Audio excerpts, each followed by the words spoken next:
So then he called up. Today is coming. What time? Yesterday he called up again. Today I want him Participants, from last kindly mute your call. only. Hello. From when I got message, I'm telling him. Sir, 1 second, sir. I know that. I've asked them to keep everything ready. TRM.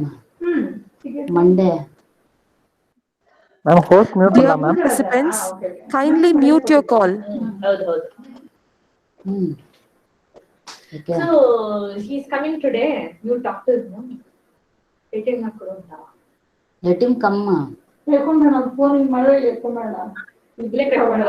ಬರಕ್ಕೆ ಹೇಳಿದ್ದೀನಿ ಇವತ್ತು ನೋಡೋಣ. Stun face ಇಟ್ಕೊಂಡು ಹಂಗೆ ಕೂತಿರು. ಸ್ವಲ್ಪ ಅಂತ ಅದನ್ನು ಮಾಡಬೇಕು. ಪೇಡ್ ನಾನು ಆದ ತಕ್ಷಣ ಫಿಕ್ಸ್ ಮಾಡಿದ ತಕ್ಷಣ ಪೇಡ್ ಮಾಡಿಸ್ಬೇಕು ಅಂತ ಮಾಡ್ಕೊಳ್ಳಿ. Participant. Hello. What is happening? Somebody is talking. Continuous. Some ladies are talking. Yes, sir. Sir, we couldn't find who was it.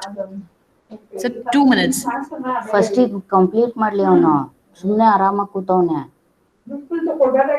Why don't you mute all that? Full ಕೊಟ್ಟಿಲ್ಲ ಅವನಿಗೆ. ಮುಕ್ಕಾಲು ಅರ್ಧ ಕೊಟ್ಟೈತೆ. But still ಅವ್ನು ಮಾಡ್ಬೇಕಲ್ವಾ? ಅಷ್ಟೇ ಕೊಟ್ಟಿ ಅವನೇನು ತರಲಿಲ್ಲ ಇವಾಗ. Everything is with him only. Nothing is with us except for that router. Okay, ma'am. You can mute, ma'am. Ma'am, you can mute, ma'am.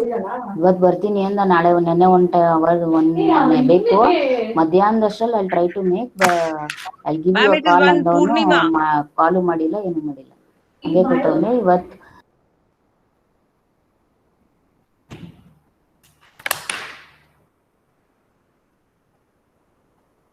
Hello.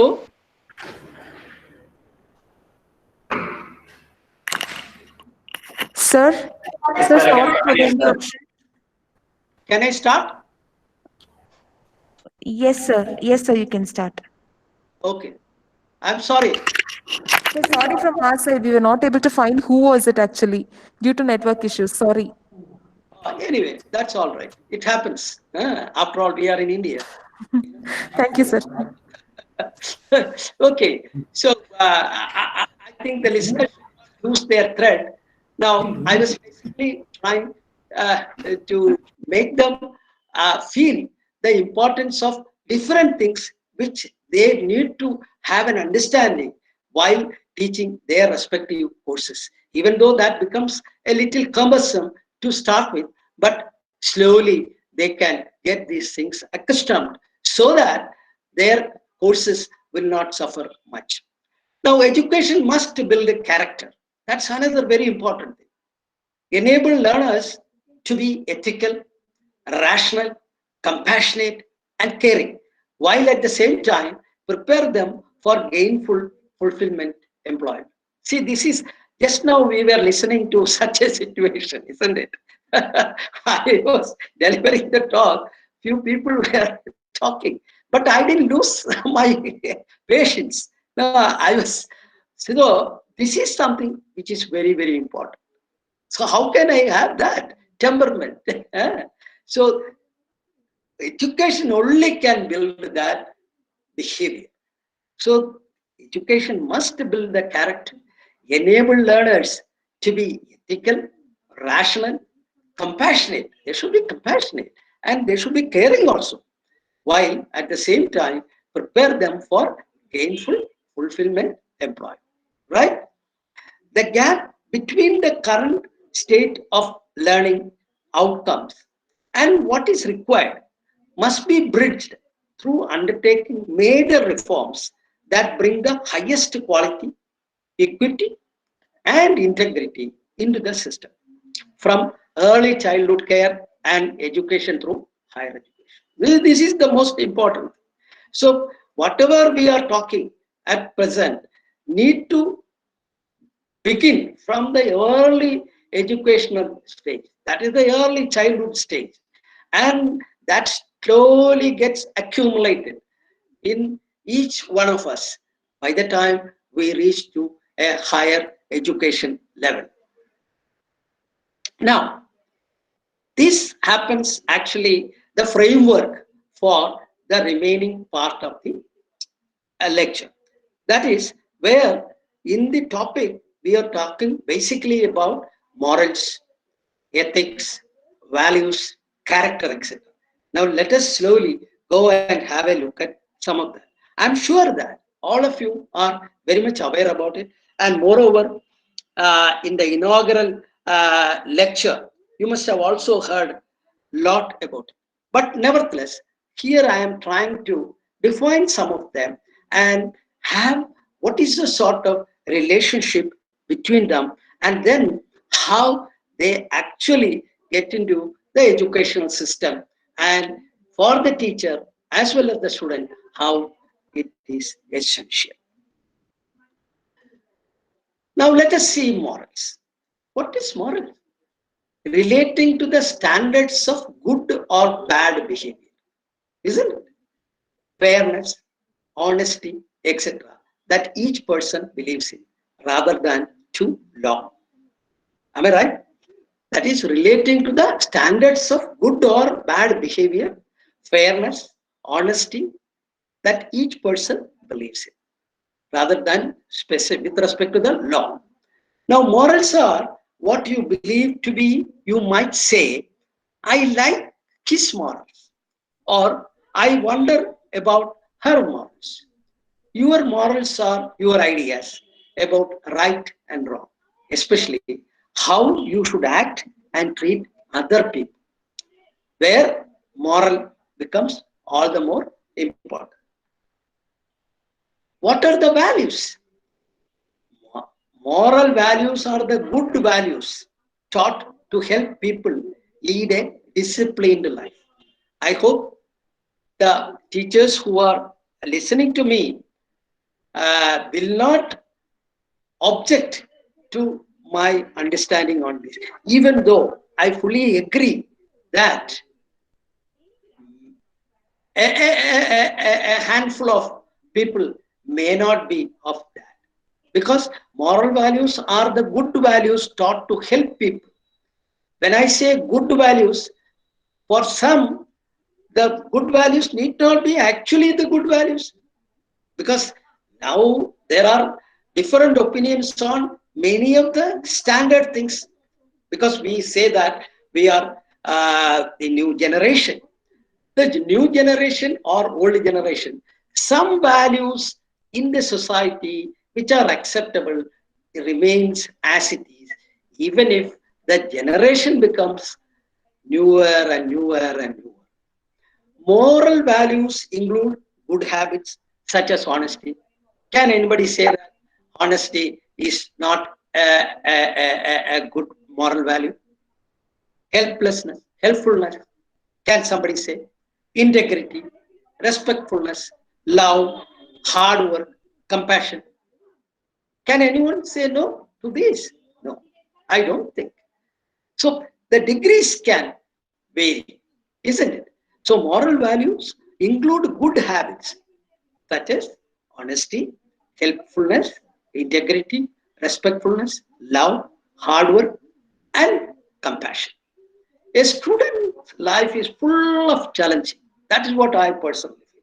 A student who gets into the early stage in his or her studies is facing a big challenge, isn't it? Even though he or she may not be in a position to know by herself or himself, but it is challenging. As days passes, as he or she grows, over a period of time, it becomes more and more visible. So a person like me, I fully consider that even at this stage, I am a student. So my student life is full of challenging. What is that? There are so many things which I need to know. There are so many things which I need to learn. So, and there are so many things which I want to see that these can be practiced for the betterment of the society. So there it becomes challenging, right? Now, let us have a look at the ethics. Ethics is the decision between what is right and wrong in life. When faced with the different directions of the action or alternative goals to pursue our moral direction to make reasonable decision. I need not say, ethics is the decision between what is right and what is wrong in life, right? When faced with the different directions of the action or alternative goals to pursue our moral direction to make a reasonable decision. What is the thing which we told early as good things, isn't it? So here that is becoming more relevant, especially in organization. See, our young people are becoming entrepreneurs in big organizations, isn't it? Here, ethics plays a very important role because he or she need to have a good understanding on the ethic, the behavior, the goodness, the love, the affection, the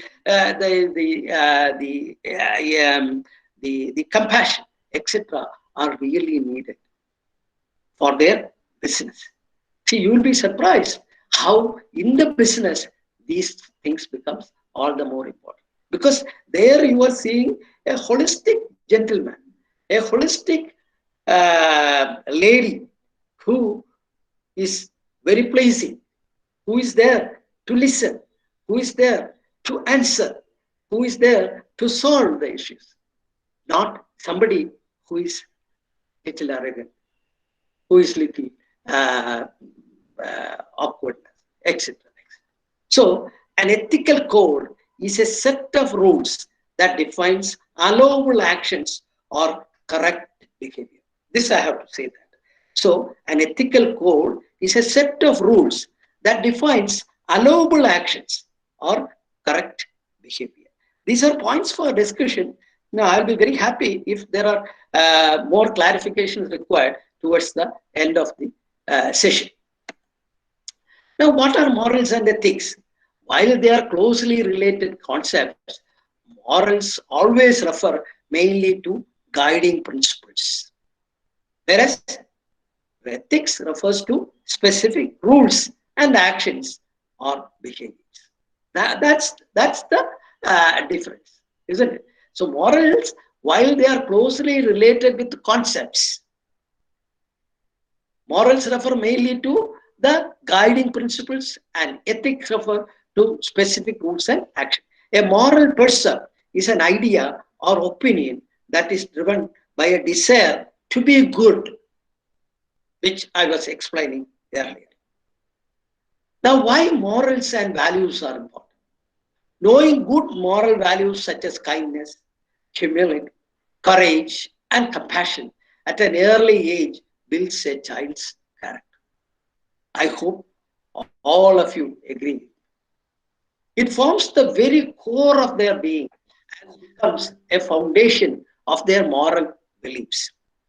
This is why it is essential to start teaching them moral values while they are still children. Now, at least some of the participants may be thinking, why the speaker is telling us to these things? What we have to do with these things? No, you have to do a lot with these things because you have all these qualities. Now, these qualities you are approaching the students. So even if the students are not in these particular formats, you have every right and the responsibility to see that these children are given the right type of knowledge so that they also fall in line with you, which will help your classes to go very smoothly and your teaching become prosperous. Why do we need moral sense? Why do we need moral sense? See, in the schools, we are learning moral science. Actually, when I was studying in the schools, there was no moral science because it was inbuilt. That's what I personally feel. Nobody has told us about these things in particular. But as years passes, the educationists in our country as well as other countries felt that there is a need for teaching moral science to the children. It is good. Now, humans have a moral sense because their biological makeup determines the presence of three necessary conditions for ethical behavior: the ability to anticipate the consequences of one's own actions, the ability to make value judgments, and the liability to choose between alternative courses of action. See, these are very, very important things. I can explain to you with a large number of very strange actions, but I'm not actually interested in saying it because that may not find good with everyone. Character. So we have seen the morals, the ethics, the values, etc. Now we are trying to see the character. See, character belongs to an individual and separate nature. Very difficult to get through the learning process and training. Character is something which that particular individual needs to have right from its early childhood, as I was explaining to you on the morals, values, ethics, etc., etc. So character also is something similar to that, but which is very, very different. It cannot be actually taught, right? Example, self-confidence cannot learn from any book or lesson, while personal integrity is not only all about the ethics, but also all about character. It is those characteristics of an individual that are consistently considerate, compassionate, transparent, honest, and ethical. So these are very, very important things a teacher as well as a student need to have. Why? Because these are the people who are expected to be in the part of the nation building process. So each one of them need to have these characteristics, behaviors. The characteristics of trust, that is a very, very important thing. The characteristic of trust is closely associated with integrity to be success.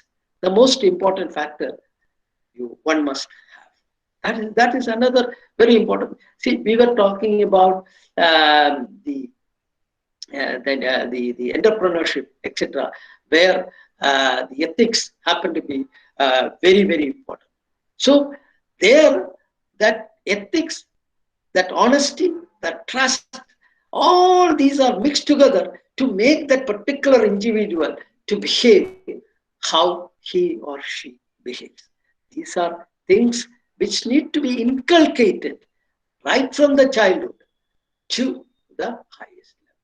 So I'm repeatedly requesting the teaching faculty to see that these are rightly put in the right spirit at the appropriate levels so that the children and the students of today become ideal people tomorrow. Character education. Character education is an umbrella term loosely used to describe the teaching of students, children and adults. Character education in a manner that will help them develop various as moral, civic, good-mannered behavior, non-bullying, healthy, critical, successful, traditional, compliant, or socially acceptable things. Concepts that now and in the past have fallen under this term include social and emotional learning, moral reason, and cognitive development. Right? The life skill education, health education, violence prevention, critical thinking, ethical reasoning, and conflict resolution and mediation. So there are a large number of terminologies which takes care how a person need to have a character which is of very good to the society at large, and especially a teacher and a coming up student, because the student can become a teacher tomorrow. Many of these are now considered failed programs, that is the moral education values clarification. I have purposely put this particular sentence in this projection because there are different views on the things which I mentioned in the earlier slides. So you ought to know that why that different views have come. Can it be because of some of these failed programs? So we have to examine that and correct it appropriately. Today, there are dozens of character education programs. Some are commercial, some non-profit, and many are uniquely devised by states, districts, schools, etc. A common approach of these programs is to provide a list of principles, pillars, values, or virtues which are memorized or around which themed activities are planned. It is commonly claimed that the values included in any particular list are universally recognized. However, there is no agreement among the competing programs on core values. Example, honesty, stewardship, kindness, generosity, courage, freedom, justice, equality, and respect, or even how many more to list. So I have purposely brought a term, freedom, on which we have large levels of discussions. What is that freedom which is required for an individual to be in this? I don't know. However, there is no agreement among the competing programs which we have seen earlier saying about these. There is also no common or standard mean for assessing, implementing the evaluating program. That itself is answering in a way the earlier point which I was trying to put across. Now let us see the professional character building. See, we are as a teacher is actually a professional person. See, like a doctor, like an engineer, like an agriculturist, like a pharmacist, the teacher is also a professional, teaching profession, isn't it? Now, the professional character building, fostering the development of professional character in engineering students remain the most essential, yet challenging and sometimes elusive goal of those in technical education. This I have mentioned specifically to engineering because I am mostly addressing to the engineering faculty. That's the reason why I was telling about all the other fields inclusive. Current understandings and contemporary approaches to learning and teaching can provide perspectives that may inform our thinking. Learning with and from others is explored along with approaches that from the foundation for the development of professional character that integrates moral conduct into professional practice, wherein which all the earlier defined terminologies play a large role. I'm sure that at least some of us will definitely be thinking about, are they not essential items? If at all we lost some of them on the way of our career, this is something which is very good. And reckoning those drawbacks and correcting them and going forward is a good sign where the next generation children will get benefited from these professional teachers. Now, at this stage, I'm really interested to have some discussions with you on one of the very current and recent activity which the government of India initiated in our country in the field of education. The implications for both teaching and learning and the importance of the learning environment are important education as moral endeavor and value-based practice, which are essentially the thinking which has brought us into the new National Education Policy 2020, that is NEP 2020.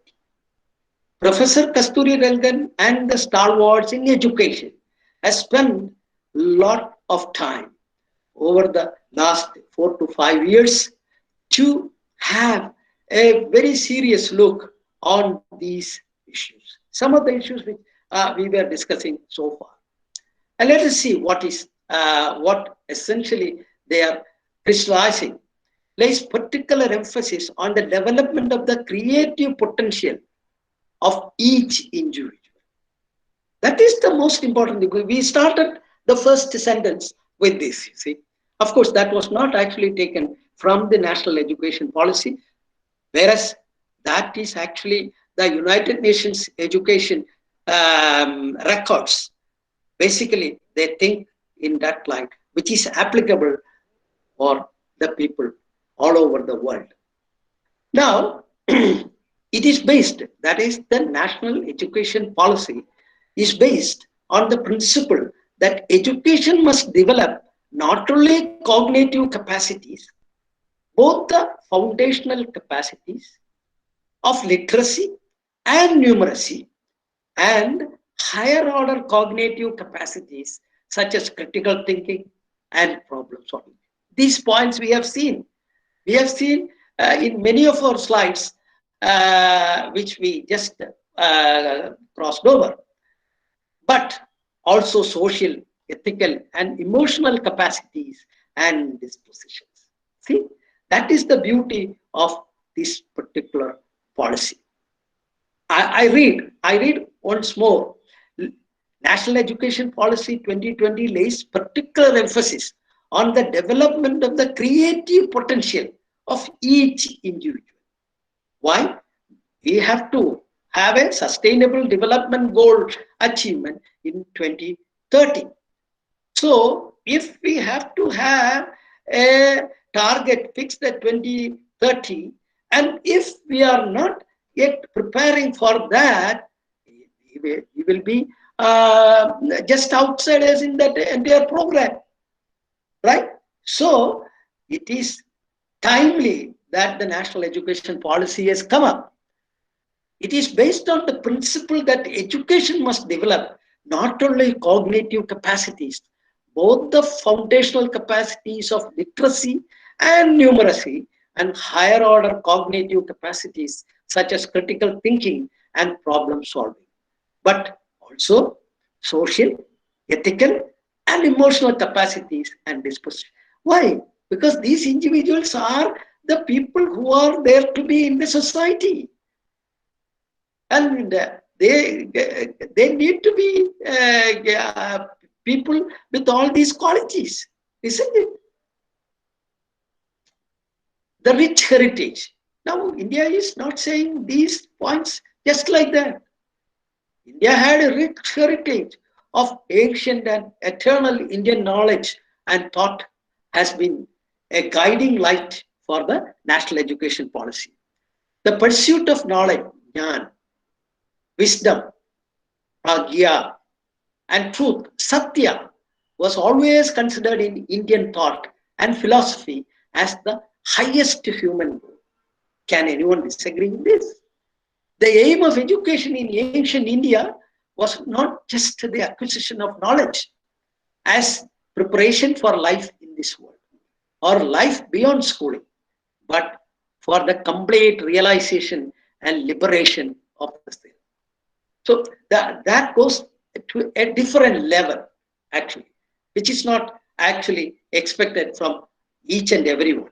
But it is the guiding principle which essentially brought the national education policy, the points which has been expressed a little earlier.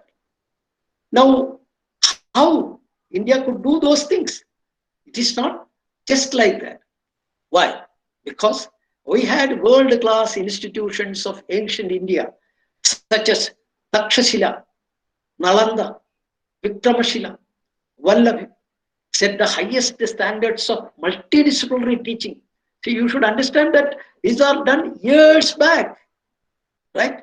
And research and hosted scholars and students from across backgrounds and countries. So India was a great country for the extension of knowledge. It is not the education, the simple education. It is the knowledge which was parted to a large number of human beings within and outside.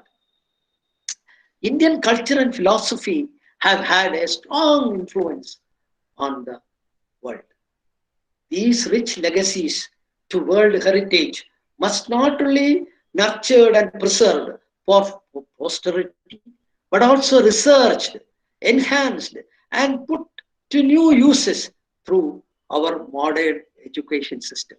See, you will be just wondering, in the Princeton, University of Princeton, University of Chicago, University of Stanford, all these places, there are separate departments on Indian history and Indian studies, Indian Vedic studies, Sanskrit sections.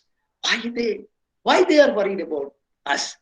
They are worried about us is because these are basically the great things which we had, the Indian culture and philosophy, which are being put in that, which they wanted to have a look on it and how they can utilize on different areas where they are involved.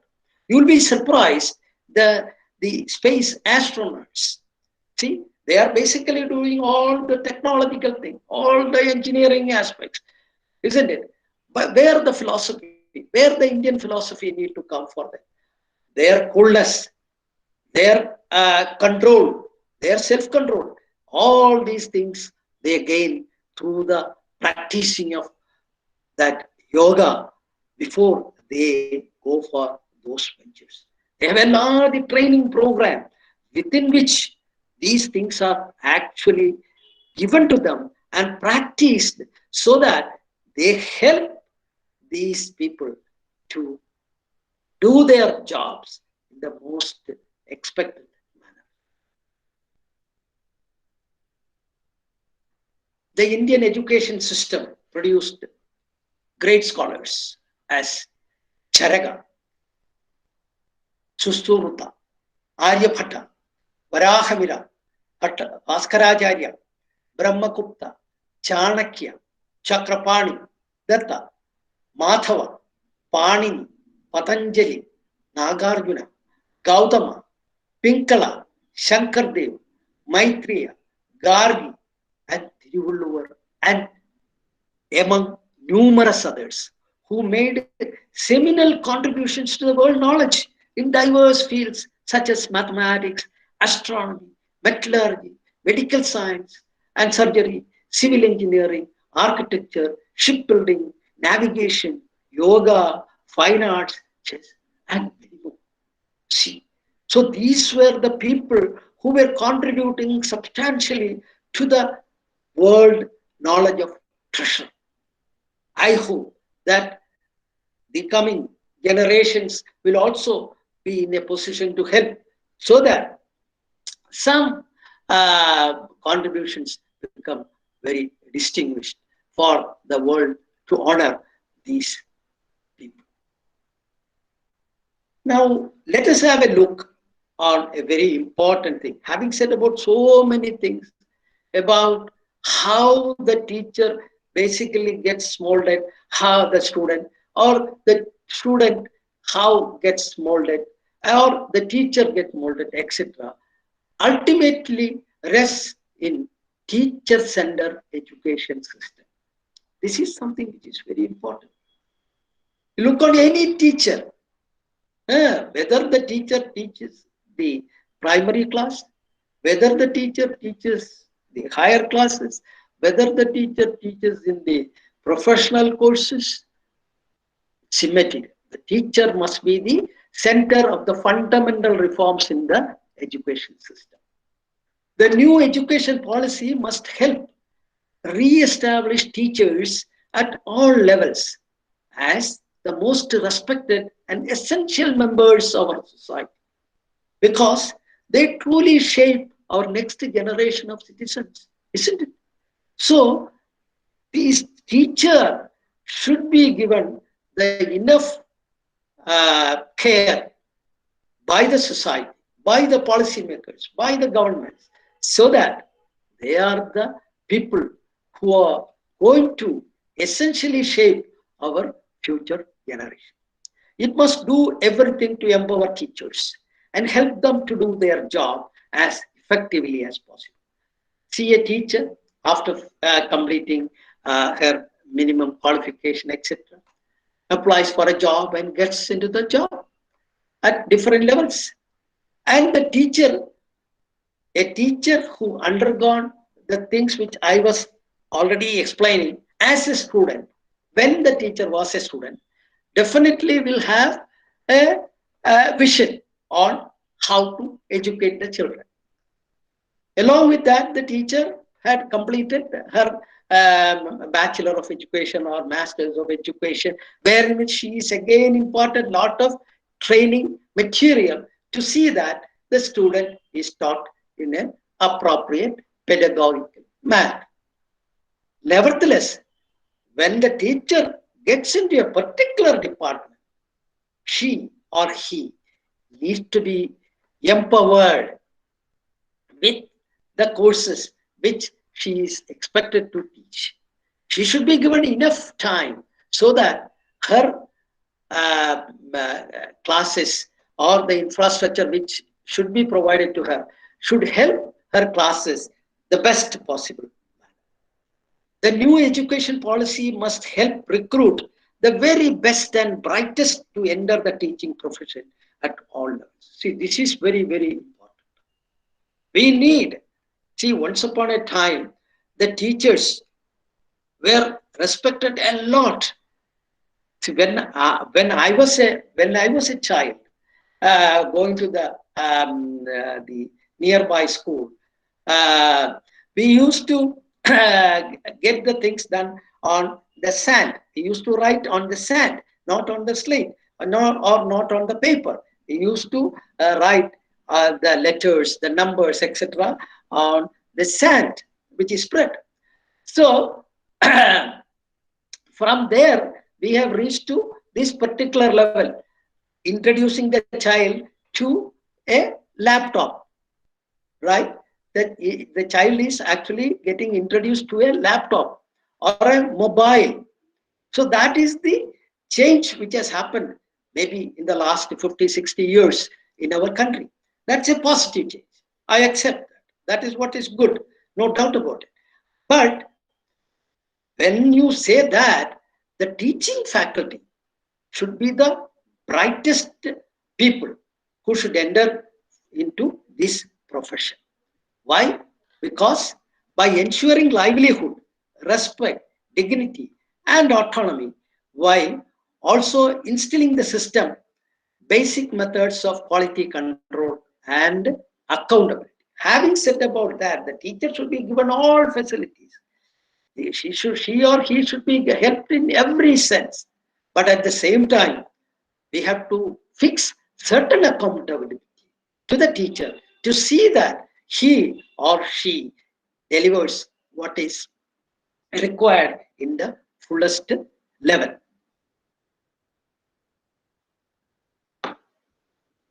That accountability is very, very important, and the teacher society should accept it in the right spirit. Maybe if there are reasoning for some of the issues that should be discussed and sorted out, but that accountability need to be there. A good institution is one in which every student feels welcomed and cared for, where a safe and stimulating learning environment exists, where a wide range of learning experiences are offered, and where good physical infrastructure and appropriate resources conducive to learning are available to all students. See, this is very important. Now itself we can make up all students who are very good, they wanted to go to IITs. So there are separate exams, etc. For that, they prepare for it and they get selected. Then we have, along with IITs, we have NITs, we have All India Institute of Medical Sciences, we have Institute, IIMs, so many distinguished institutions. Along with that, we have many central universities. Along with that, we have many state universities. Along with that, we have many technology institutions. Why all these institutions? Do you think that it is more? No. To me, it looks that these are all needed. Why? Because we have more and more new generation coming. And they should be given enough place for their studies according to their needs.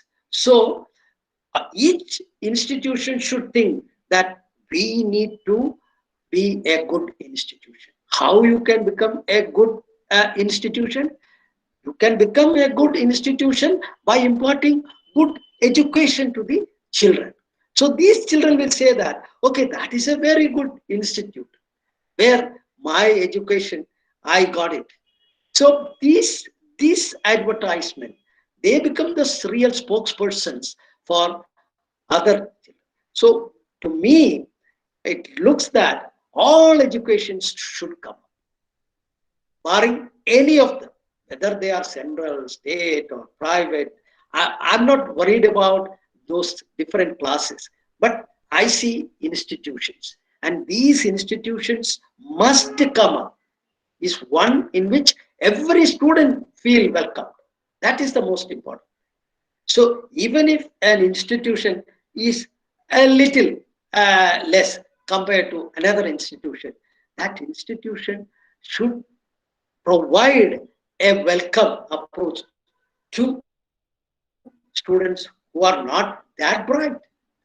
Why? Because that becomes their real task to see that these children are educated to the best possible, so that they will also compete with the other students who have come from the distinguished institution. That is where these good institutions' role becomes all the more important. Attaining these qualities must be the goal of every education institution. This is my opinion.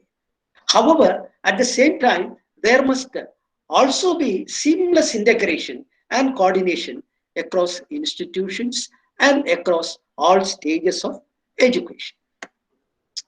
Now, ethical responsibilities. Teachers' training must start from this. This is very, very important. Each person perceives the curriculum personally, isn't it? But as far as errors in evaluation, acknowledging this reality and the negative effects of the subjectivity, it can intervene effectively to eliminate any gaps, snub, confusion, errors, etc. Now, training in this respect requires strategies of meta-knowledge and self-knowledge of their own system of values, principles, and their own faith. The teacher understands their impact on the entire formative approach, and that he or she builds and implements the value on the targets, strategies, evaluation, organization. It can lead to a balance. The curriculum perceived by the teacher supersedes consistently the former curriculum. In other words, the teacher's personal image towards the curriculum to be taught must match, where possible, with the taught curriculum, which is very, very important. Now, the reflection and self-reflection of ethical behaviors in the practice of education and training, which is equally important. Practice of education and training provides numerous examples of ethical risk, which in most cases have as victim children and students. Teachers' training, both initial and continuous, should therefore need to set as priority training the ethical, moral dimension of the personalities of those who carry out education are the teachers. Let us invoke here the strategies of reflection of the ethical behaviors of all those involved in school activities, knowing that each influences, shapes, and forms. See, when I say the school, it is not only the schools in our usual sense, that is the class 1, class 2, etc., etc. Those schools plus the higher education learning centers. Now they are actually called different schools. So they are also inclusive. As students learn continuously through disclosure and behavior, they learn important social and emotional lessons from anyone who is in school, isn't it? From the nursing staff, the secretary, and the staff, from the canteen to their peers, as well as the behavior and the attitudes shaped by these people. Many educators do not have the awareness of the lessons force that young people get through these contacts. Self-reflective strategies filter through consciousness the behaviors, attitudes, intentions, personal feelings that define us as individuals, more or less responsible for the importance of actions. Now, these strategies are designed to realize and empower about the impact of the teacher's own actions over the destinies of the trained ones. So, this is essentially covering the different aspects, starting from the many of the expected things, the things which we are expected to deliver and complete by 2030, and then coming to the different morals, values, ethics, character, and with that, how the national education policy and our our earlier gurus have done great things for our country, which is getting adored by the world over, even in present days. Coming back to the teacher and how the teacher is actually getting involved in these issues told, thereby how teacher become a centered set of people where they are very, very important to become the people for training the youngsters and making the real nation builders. So the first part of my talk stops here, and the second part I will start after 5 minutes. So if there are any specific questions, you may kindly note it down, and we will discuss at the end of the part 2. Thank you very much. Thank you for the patient listening. Thank you, sir. The participants can leave the meeting for 5 minutes break and can rejoin by 11:20. Thank you. Thank you, sir.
ചായ ഉണ്ടോ?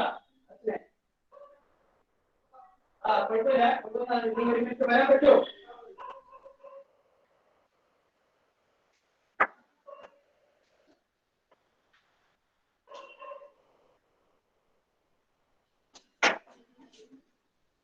അടുത്ത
ഇതെന്തുള്ളേ, ഇതൊക്കെ വന്നു കഴിഞ്ഞാലേ എഴുതിക്കുന്ന material block ആവും. ഇതെങ്ങനെ ഇത്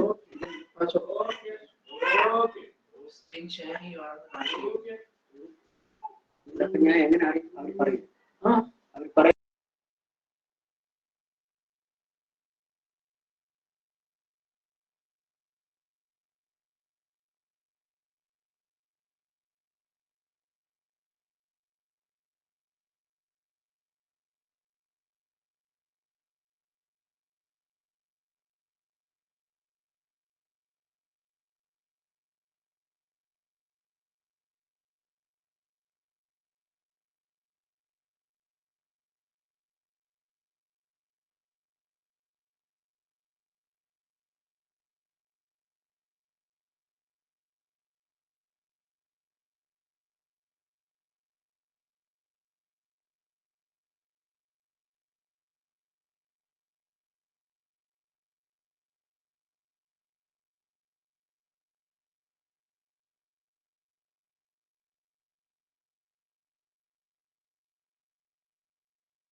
Hello? Sir, yes, sir, we can hear you. Can I start? Yes, sir, you can start. Okay. So now we start with part. As an introduction, I would tell here that we Indians all believe in Mata, Pita, Guru, and Devam, Lord, right? So after Mata and Pita, we bestow the respect to the Guru. Who is the Guru? The teacher, isn't it? And then only the Lord. All living, that is Mata is living, Pita is living, and Guru is living. The other is highly divine. It is only something which has been told to us. So with that slogan, I start the second part.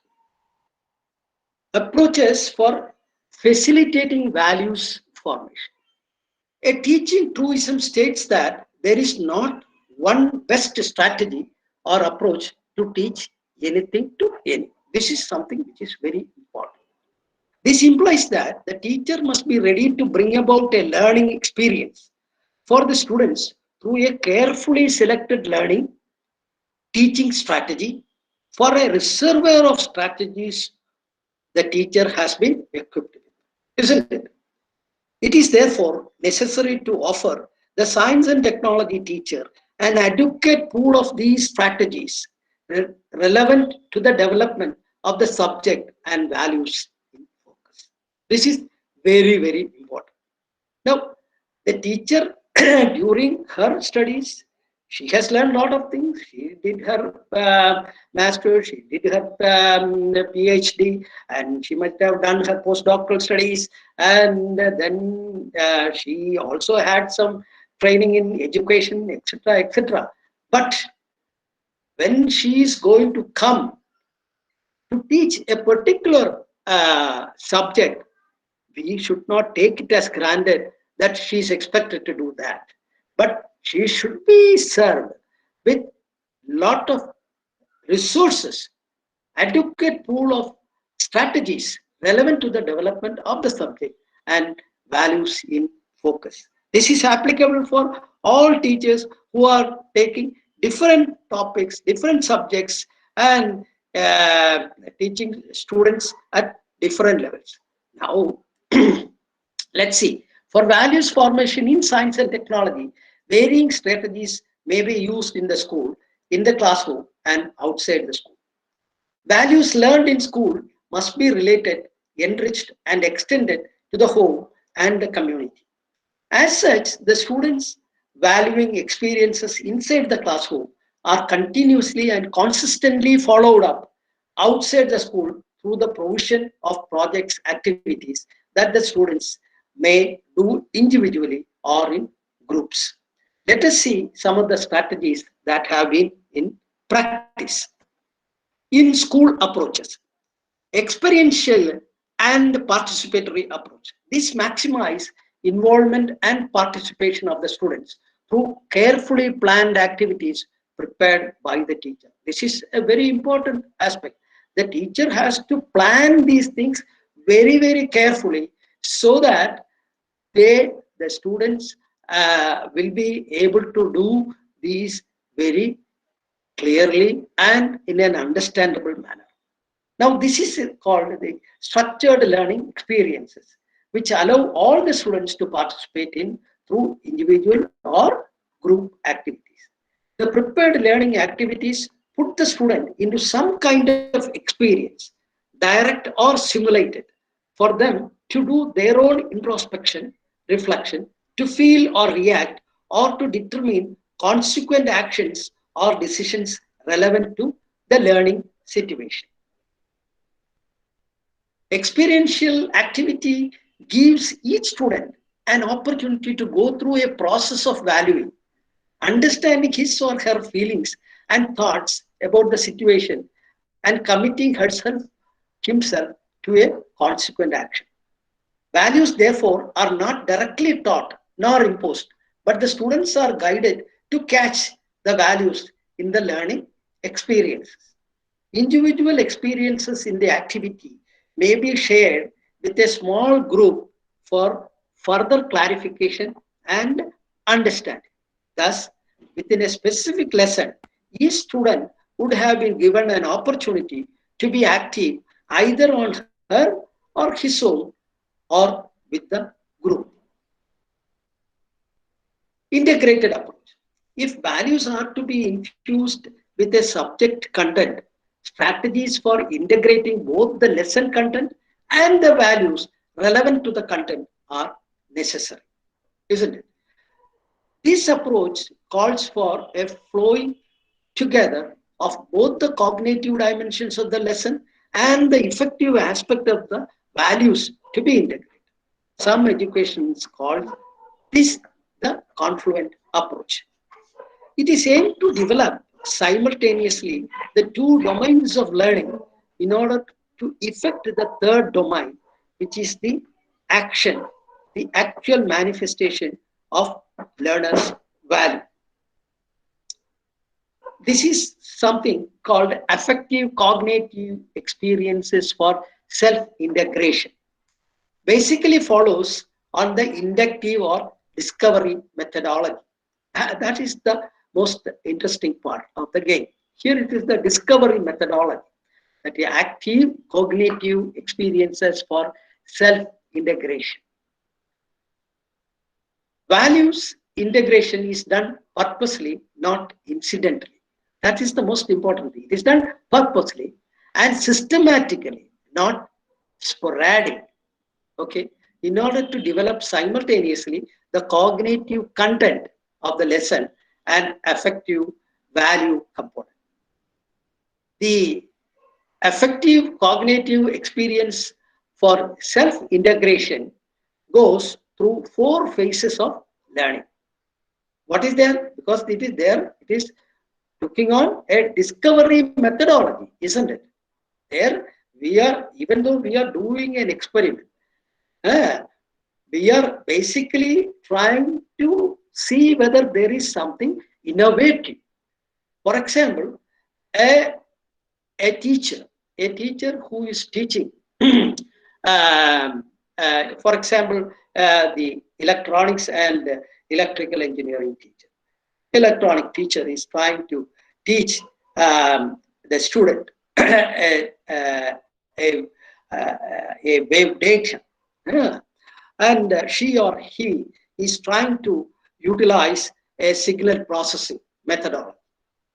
A signal processing methodology and a fast Fourier methods are being used to find out the actual information which is clogged in. What is the problem there?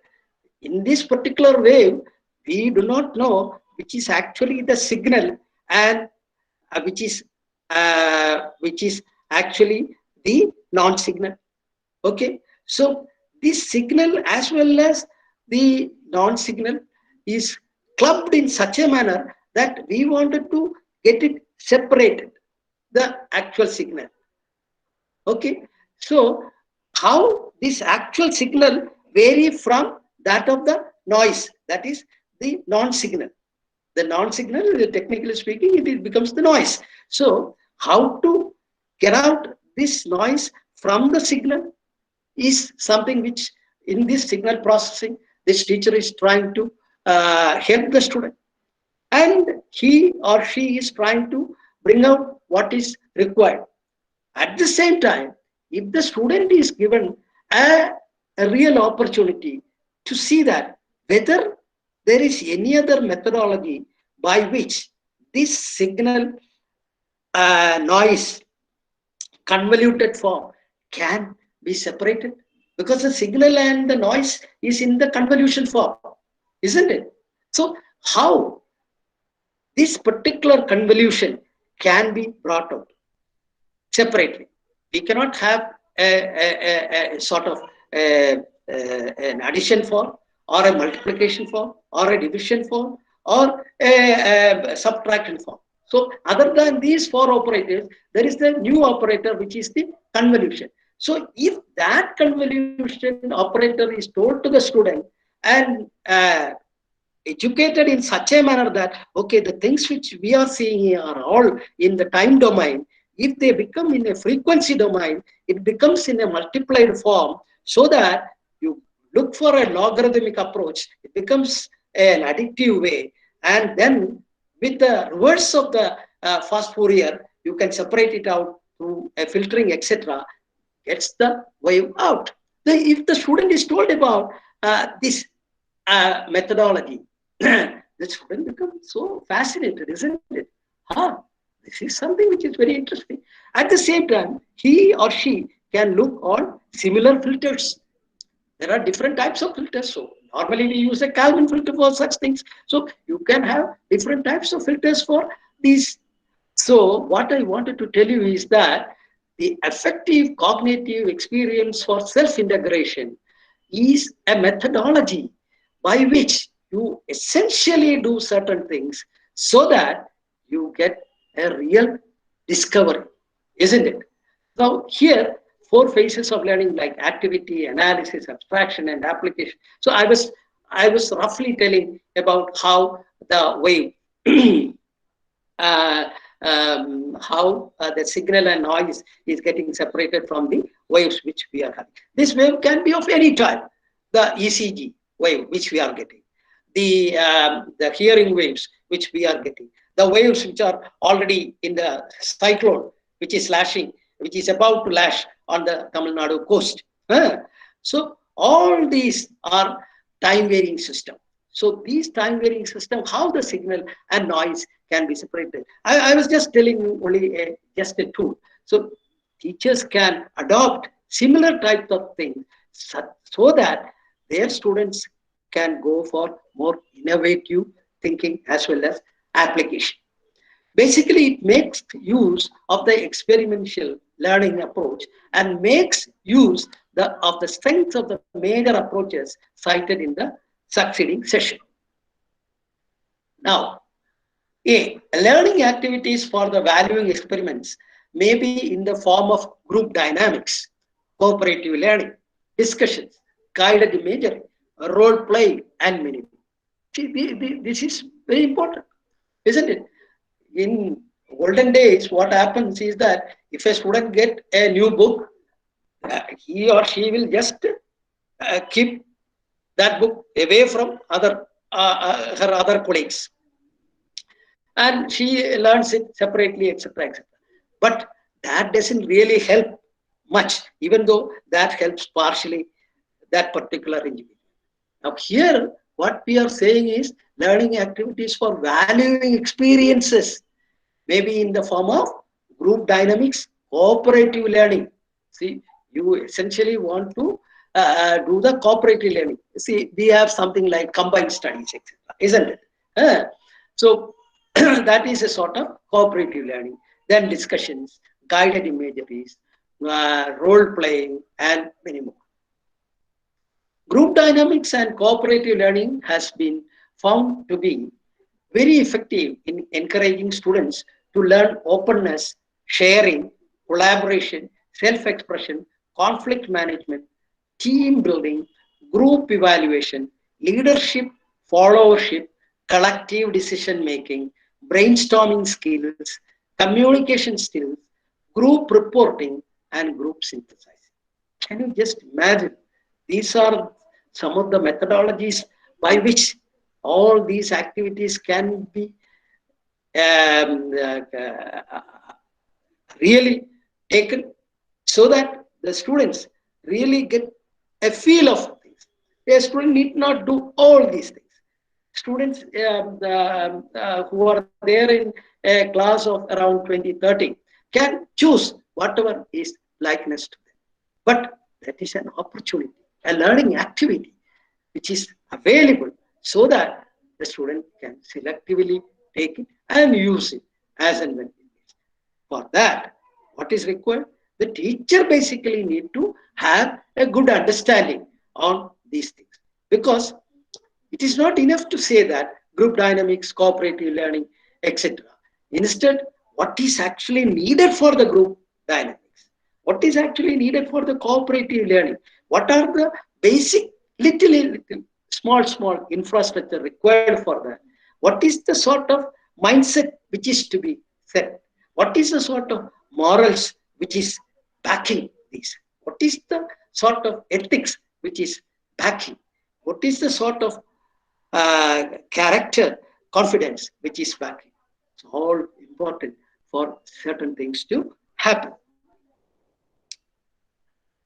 Guided imagery or picnic trip are techniques that allow the students to visualize or imagine scenarios with all the sounds, smells, colors of things related to the learning activity. This is very simple.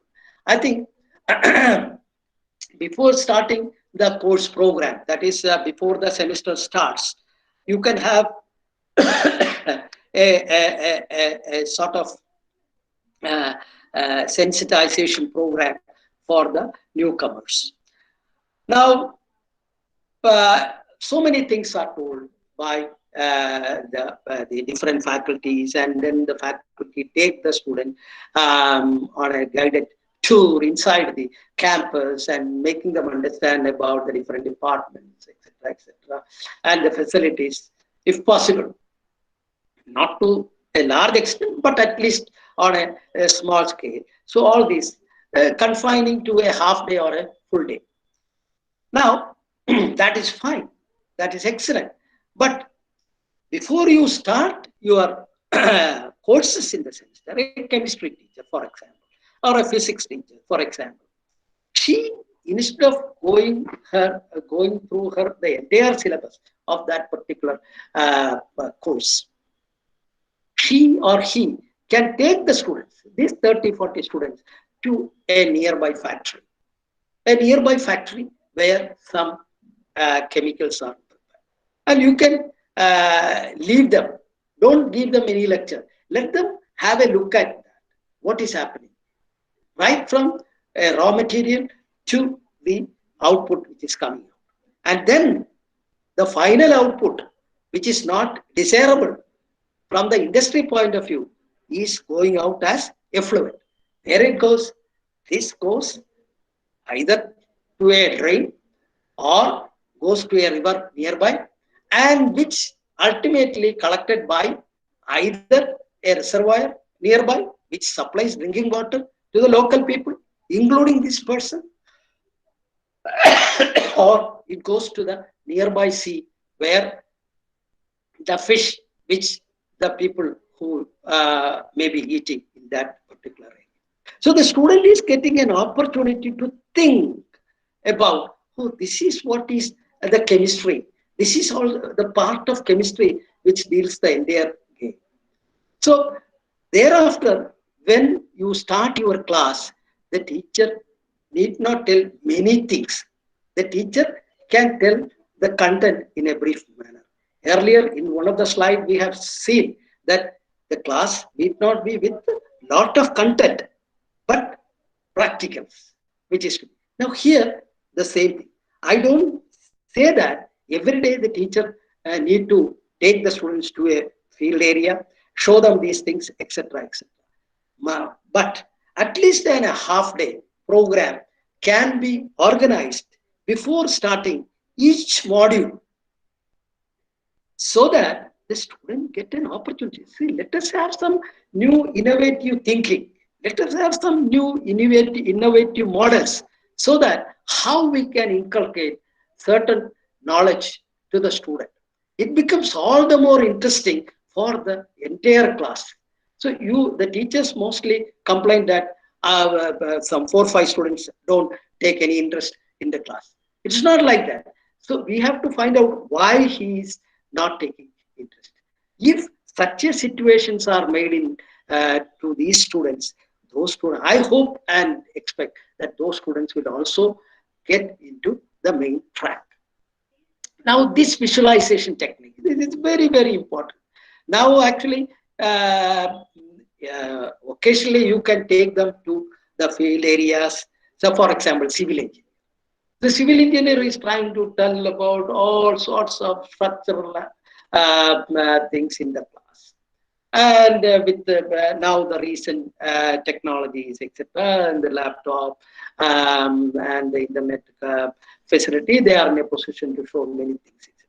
But if that civil engineering students, if they are especially on structures, if they are taken to a nearby bridge where such a thing has been done, the student actually gets an opportunity to have a look at that. What all things have been done? How this particular area might have been earlier before this bridge comes, and how the bridge has helped the society in large. So there it becomes all the more important for that student to see that the values are being justified by his action. So he or she studies to the extent best, and you can expect a good outcome. Now, in the human brain studies and related health aspects, it is considered one of the strategies aimed at developing the power of the right half, that's the right side of the brain. In science and technology, where more often than not, the left half, that is the left side of the brain, is stimulated. This strategy may be necessary for an initial development of a sense of aesthetics and the values of curiosity, harmony, peace, and transcendence. So these are some of the methodologies being exercised in Western world on children when they come up. So they just wanted to find out, is there any basic problem in understanding things by this child? So they do certain experiments, etc. And probably from Indian context, it may not be all that feasible. Nevertheless, I just brought these ideas so that our teachers are also aware about such things. Then comes the moral development strategies. And these strategies are premised on the theory that values developed are based on moral reasoning level or judgment of the person. Decision for action, therefore, is a function of the level at which person judges whether that action is right or wrong. This we have seen actually right from the beginning of the moral things. So the decision of action is very, very important.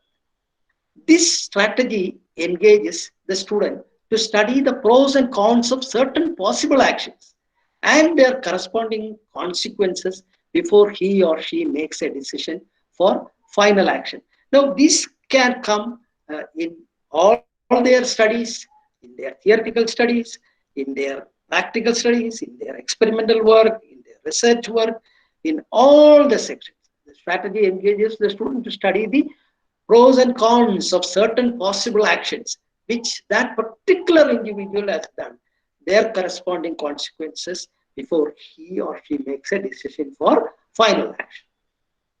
It is more appropriate to use issue-based activities involving local situations so as to allow for immediate and more meaningful experiences of the knowledge. See, for example, in my introduction, I was telling you that I had the opportunity to train large number of resource persons of different levels under the 73rd, 74th Amendment of the Panchayat Raj system in our country. Now, when I was talking to a group of people where there are elected members, there are Panchayat president, then there is that minister concerned, etc. in the group, I took them to the field and I was just trying to find out from them that, have you noticed some of the facilities which we are currently having in this particular transect? They immediately said that, yeah, there are not much people in this particular area. Very few houses are seen. we do not know what all facilities they need. I said, you are all elected representatives of the people. You ought to know the facilities here. Why don't we just go and inquire in one of the house from where they are getting drinking water? So one of the participants was saying that, oh, they must be getting drinking water, the piped drinking water. I said, okay, they must be getting piped drinking water. Why can't we just go and ask them from where are they getting the piped water? So when we were about to step in to their gate, we saw there are pots where water is collected and kept. I didn't tell anything. Immediately, the politician, the Panchayat president actually was saying that, oh, they don't have a tapped water system here. They are actually fetching water from nearby well. Then I asked, is there a well nearby? We were actually walking in the last 50 meters or 75 meters, but we didn't see any well nearby, sir. Oh, there must be some well. Well, I will just ask these people. So immediately he stepped into their house. They opened the gate and went inside, and he was interacting with them in the local language. And ultimately, they told that they walked for about half a kilometer to fetch the water from the nearest nala. Can you just imagine what was our thinking on it and what we have seen there? What we have seen. So this becomes all the more important for those people to immediately say that, how do we go about it? Why such things are happening? Then I was immediately asking them, sir, do we have a asset map which tells about what are the facilities which this particular area is having? Have you noticed these children who are playing in front of that house where they have to go for learning? And you have a school nearby. See, I am this Panchayat president. Of course, that Panchayat president was not from that particular area. So the Panchayat president was saying that, okay, we can ask that people. Then that lady was saying that, sir, I have to take my child 1.5 kilometers away from here to put her in the school. So the school facility. So I told them that basically what we require is an asset map which tells about this particular area, that is the area which falls in a particular panchayat, maybe a ward level, where what are the facilities which are there, need to be there. Then only these people will be able to use as and when they need it. So these are some of the things by which when we go to the field, we will be able to learn. So this I could enlighten these people who are who happen to be running the government, another man running the panchayat, and few resource persons, their party people. So many people are there, but they were all surprised. Hey, yes, we need to have some map by which we will be able to. That is how the resource mapping program in the national level has come up. So what I just wanted to tell you is that we need to have meaningful experiences for the people, as well as the planners, as well as the politicians, as well as the ministers, so that they will be in a position to utilize these for the welfare of the people. Now let us have a look on the value analysis, a problem-solving type of strategy where the students identify a problem or purpose of learning activity, gather evidence for positive and negative positions about the situations, and then make inferences and conclusions that will represent their convictions about the value learning situation. That can vary from person to person depending upon their intelligentsia, their data bank, their analysis capability and the facilities and their support which the teacher gives, etc. Now, individual or group analysis of news materials, local issues, situations, speeches, science reports, colleges, etc. are corresponding learning events. that forms a huge spectrum of things. Now, values inculcation. This is known to be the oldest and most commonly used strategy. It is a direct teaching method. Value inculcation is actually a direct teaching method through the use of lectures, reinforcement techniques, stories, poems, songs, games, and simulation techniques. So, these are some of the methods by which any teacher at any level can utilize. No problem. Then at least some of you may be thinking that, sir, I am an assistant professor or I am an associate professor. Do you think that I have to teach the students by telling stories or poems or songs, games? Doesn't matter. If there is an issue, if there is a point which you wanted to clarify, if there is an issue which you wanted to make the student understand very well, if you use one of these tools, I don't feel bad about it. You're not going to spend the whole hour for that. You will be using only a minute or two for that. That will enlighten the entire student as well as the class for rededication to the following hours. This is what basically I think. Now let's look. So following from there, we have the multimedia film showing, which we have nowadays, YouTube, basically. Tapes, slides are identified to be very effective in inculcating, transmitting values, concepts in science and technology. It becomes very simple also and more convincing also. I think many teachers are well versed with these sort of things as of now. Direct teaching through moralizing, however, is recognized to have limitations, especially for adolescents who by nature are little indifferent. In the text, it is not there indifferent, are indifferent, but I just add a little indifferent, or react negatively to techniques of prodding, nagging, and pure lecturing. So these are quite common things. So as and when such situations arise, I know that the teachers are smart enough to handle it very cleverly without annoying these concerned people. Value inculcation strategies may be used more effectively if these are preceded or accompanied by meaningful, experiential, and clarifying activities, which I have discussed a little earlier. There are many science concepts and values that can be directly taught from the lives of science. This is something which is very, very important. Why? Because we have great stalwarts. I have listed great people who lived in the earlier centuries.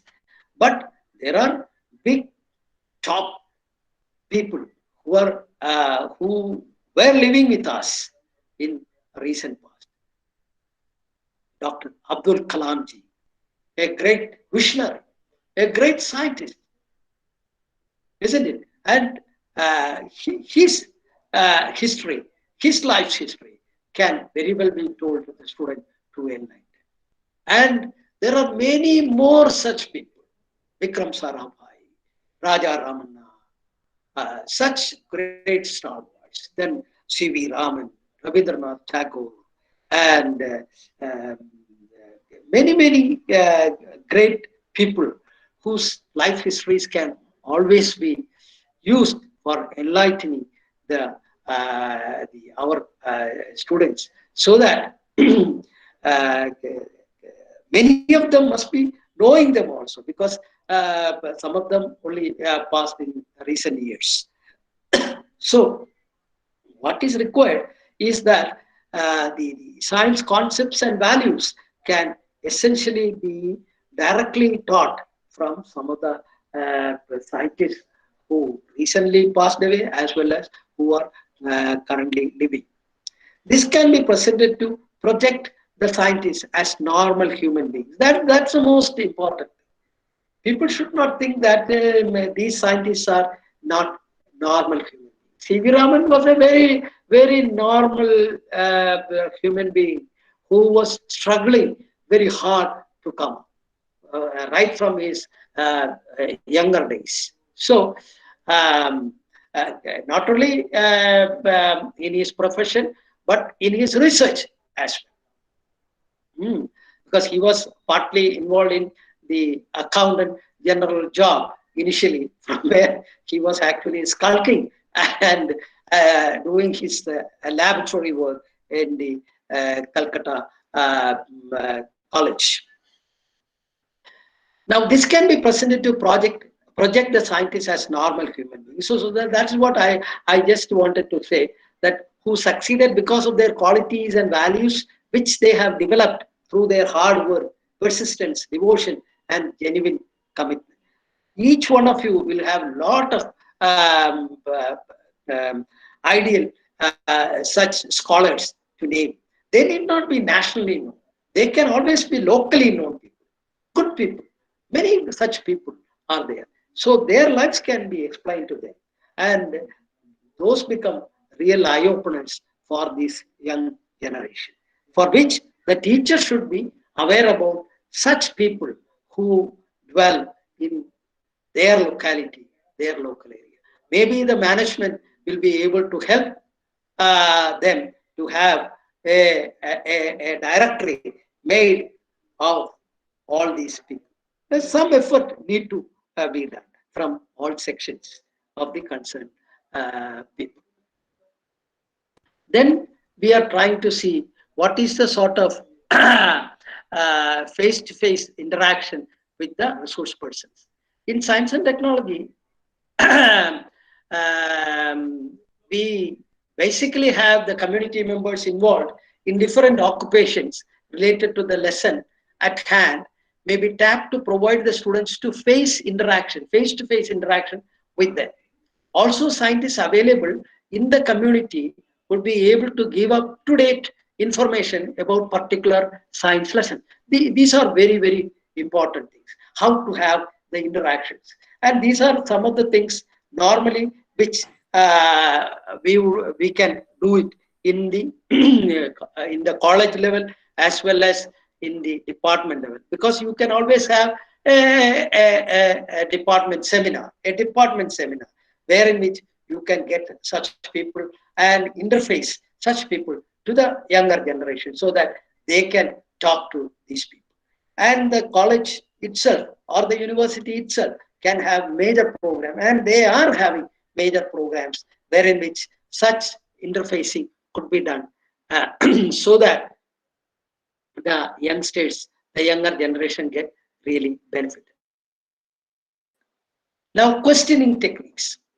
In values development, processing questions are helpful in making the students understand better their feelings and thoughts about the value being developed. This is slightly touched in the part 1 lecture. These are effective processing questions asked by the teacher that relate to the personal experiences, observations, attitudes, or personal feelings than cognitive questions such as what is that, how is that, why is that, on these concepts. So we can go a little more on it. This is purposely done in such a manner to state the lead him a certain commitment to characterize a certain values. Now the models. This is very, very important. The model and silent approach. A role model is accepted to be an excellent strategy. Our teachers are the real role models of our students, isn't it? A teacher, so why? Because the students say that it's my teacher. He or she is my teacher. So this student sees the teacher as a real role model in every sense.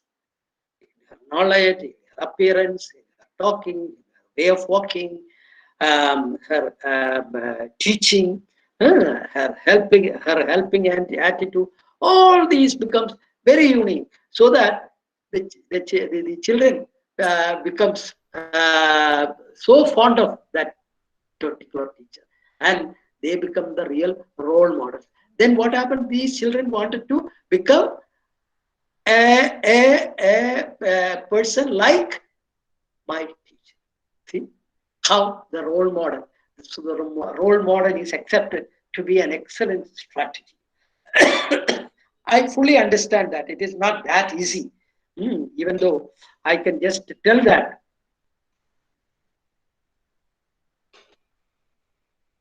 these are some of the things which one should look into. But with certain amount of effort, at least 50 to 60% of the faculty can become real role models in at least few areas where in which the students will appreciate them a lot. The teacher's personable ways, patience, devotion, guiding, and accepting ways, often silent or non-verbal, get across to the students easily and effectively. This is something which is very interesting in the sense that students see they are students. That is why we give that terminology. So in the class, some students keep very quiet. Some students make little troubles, etc., etc. Now, the patience of the teacher is being tested by these students as well, isn't it? So, what is basically required is a silent approach to all this. Then, what will happen? This is a strategy which a teacher can try. I don't say that this is a strategy which can be very effective, but nevertheless, a strategy of that, a teacher becomes very silent. In the class, the teacher teaches, and there are some noises, etc. Suddenly, teacher becomes silent. Teacher is not arrogant, mind it. This teacher is not arrogant. She stops the class and just remains for a minute or two. Then the students realizes, oh, that we should not do such a thing. So the student realization is all the more important. Structures, rules, regulations, or school policies are all forms of silent teachers that encourage the student to develop values of discipline, respect, prudence, responsibility, and similar. These are training situations for them to live harmoniously in a macro system, that is our society. Out of school strategies. Outside the school, values learning may be enhanced with the use of stimulating and creative science and technology activities. This is always possible. Outside school strategies, many centers are adopting, and nowadays maybe more and more institutions are in forthcoming. Now let us look on the action learning strategies. The things which we were just basically telling about, some of the processes, etc. Now these are activities that serve as enrichment or application of the value concepts learned in the classroom. Students may work in groups to plan together. This is a part which I have already dealt, but a couple of other things which need to be explained here. The purpose of the activity, things they need, people involved, task assignments, implementing mechanism, getting support from outside, evaluating the activity and see, that is something which is very important. This comes under the action learning strategy. What is that? The purpose of the activity. They wanted to do an exercise which I was narrating a little early. So what is the purpose of the activity? What is the purpose of that, that experiment? Then what are the things they need? And who are the people who wanted to get involved in it? And what is the actual task assigned by our teacher? Then looking for the implementing mechanism. What is the approaches which this particular group need to adopt so that the activity result can be really achieved? Then are we in a position to do it by ourselves, or we need to get support from outside? Yes, at that stage, teacher can always be the right person to suggest them that, okay, whether she herself can help, or he himself can help, or he or she can get somebody else from outside so that. Then finally, evaluating the activity and the report. It is important to note that whatever the science activity project may be, the teacher sees to it that he or she focuses on cognitive, effective, and behavioral components in the planning, execution, and evaluation of the activity. These activities may be in the form of community reach out, such as visit to underprivileged, depressed areas or to orphanages, places, and victims of calamity. See, that is very important. What is the sort of things which we explained on in the morals, ethics, etc., etc. This actually come here, reaching out to the community, where underprivileged, we are making a visit to the underprivileged, the depressed areas, or to the orphanages, places with victims of calamities, etc. Then social action or volunteer work, which encourages students to assist in the hospitals, clinics or rural health centers, census work, health and nutrition projects, research and project work on topics like honesty of vendors and their weighing scales in the markets, or projects involving greening backyards, cleaning rivers, or experimental researchers leading related to class lessons, projects on superstitious beliefs and scientific truths, projects on collections, etc. Now, some examples again I am seeing: insects, leaves, shells, different colored sands, flora and fauna, stamp, matchbox, picture collection, etc. So this is a sort of a basket wherein which lot many things are put in such a manner that the students can actually get into the real situations. See, for example, on a topics like honesty of vendors, we know that how the vendors, both on the street as well as in the shops, and they are weighing scales and how they make the profit out of it. But a student is planning to do such a project. First of all, a man who is doing that activity, will he allow it? If he allows it, so systematically observe the whole lot of things and doing, collecting the data, analyzing it, and bringing out the final report. The process wherein which this particular student or the group of students are in a position to get to know about the society and its attitude. Even the students themselves may be in a position to make some sort of cosmetic changes in the behavior of such people. Then comes site exposures or field trips. This is partly a thing which I have explained a little early, but here I just wanted to tell about visiting polluted areas, factories, denuded forests, science parks, museums, and science exhibitions. See, if you look nowadays, the whole country in one way or other is affected by various issues, isn't it? Various issues. And all these issues cannot be actually studied. Why? Because if these issues need to be studied individually, it needs a lot of resources, a lot of people, a lot of working time. Now, we have large number of institutions spread over almost all parts of our country, isn't it? So if the students take initiative, if the teachers take initiatives on issues like the ones which I was telling, and getting them for a site exposures and field trips, etc., they get exposed to those things, they started understanding about these things, they become the real nation builders of tomorrow. So obviously that can change some of these activities to a greater extent.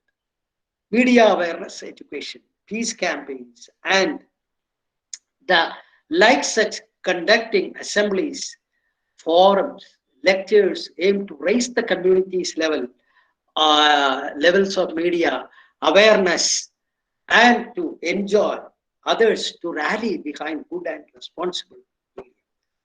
Peace campaigns may also be done through poster making, parades in the community, essay writing contests. See, many things could be done. Now, if you ask me, do you think that all these things should be done by the teacher? Now, the teacher can always be the kingpin. The teacher always can be the initiator. I don't say that all these things should be done on a particular year or a particular semester. It can spread over a large number of days. See, you start the work, you initiate some of the things, and if you at the end of your 10th year or 15th year, you look back and you see that because of the effort which you have given to the students have generated a large number of young, reasonable, responsible citizens. Plus, this has improved the lifestyles of large number of people in that particular locality. What else you actually need? I am a very optimist. I believe in positive thinking. Everything is good. I always think that everything is good for the country. So let us make an effort to see that, a joint effort, to see that the student and teacher take effort in such a manner that will be helpful. Then comes the parent-teacher activity. See, we didn't so far touch the parent here. Even though the parent becomes very, very important factor. The parent becomes the more assuring person for the teacher on the students. Am I right? In any form of learning, it is crucial to involve the parents who play a vital role in the learner's development through the active parent participation. The teacher of today is also can be a parent of tomorrow, or even today itself, that teacher can be a parent. So she or he has got that dual role when I say the parent-teacher activity. So suppose that is not the situation. A parent who is not a teacher, who interacts with the teacher on the well-being of his or her son or daughter, it becomes all the more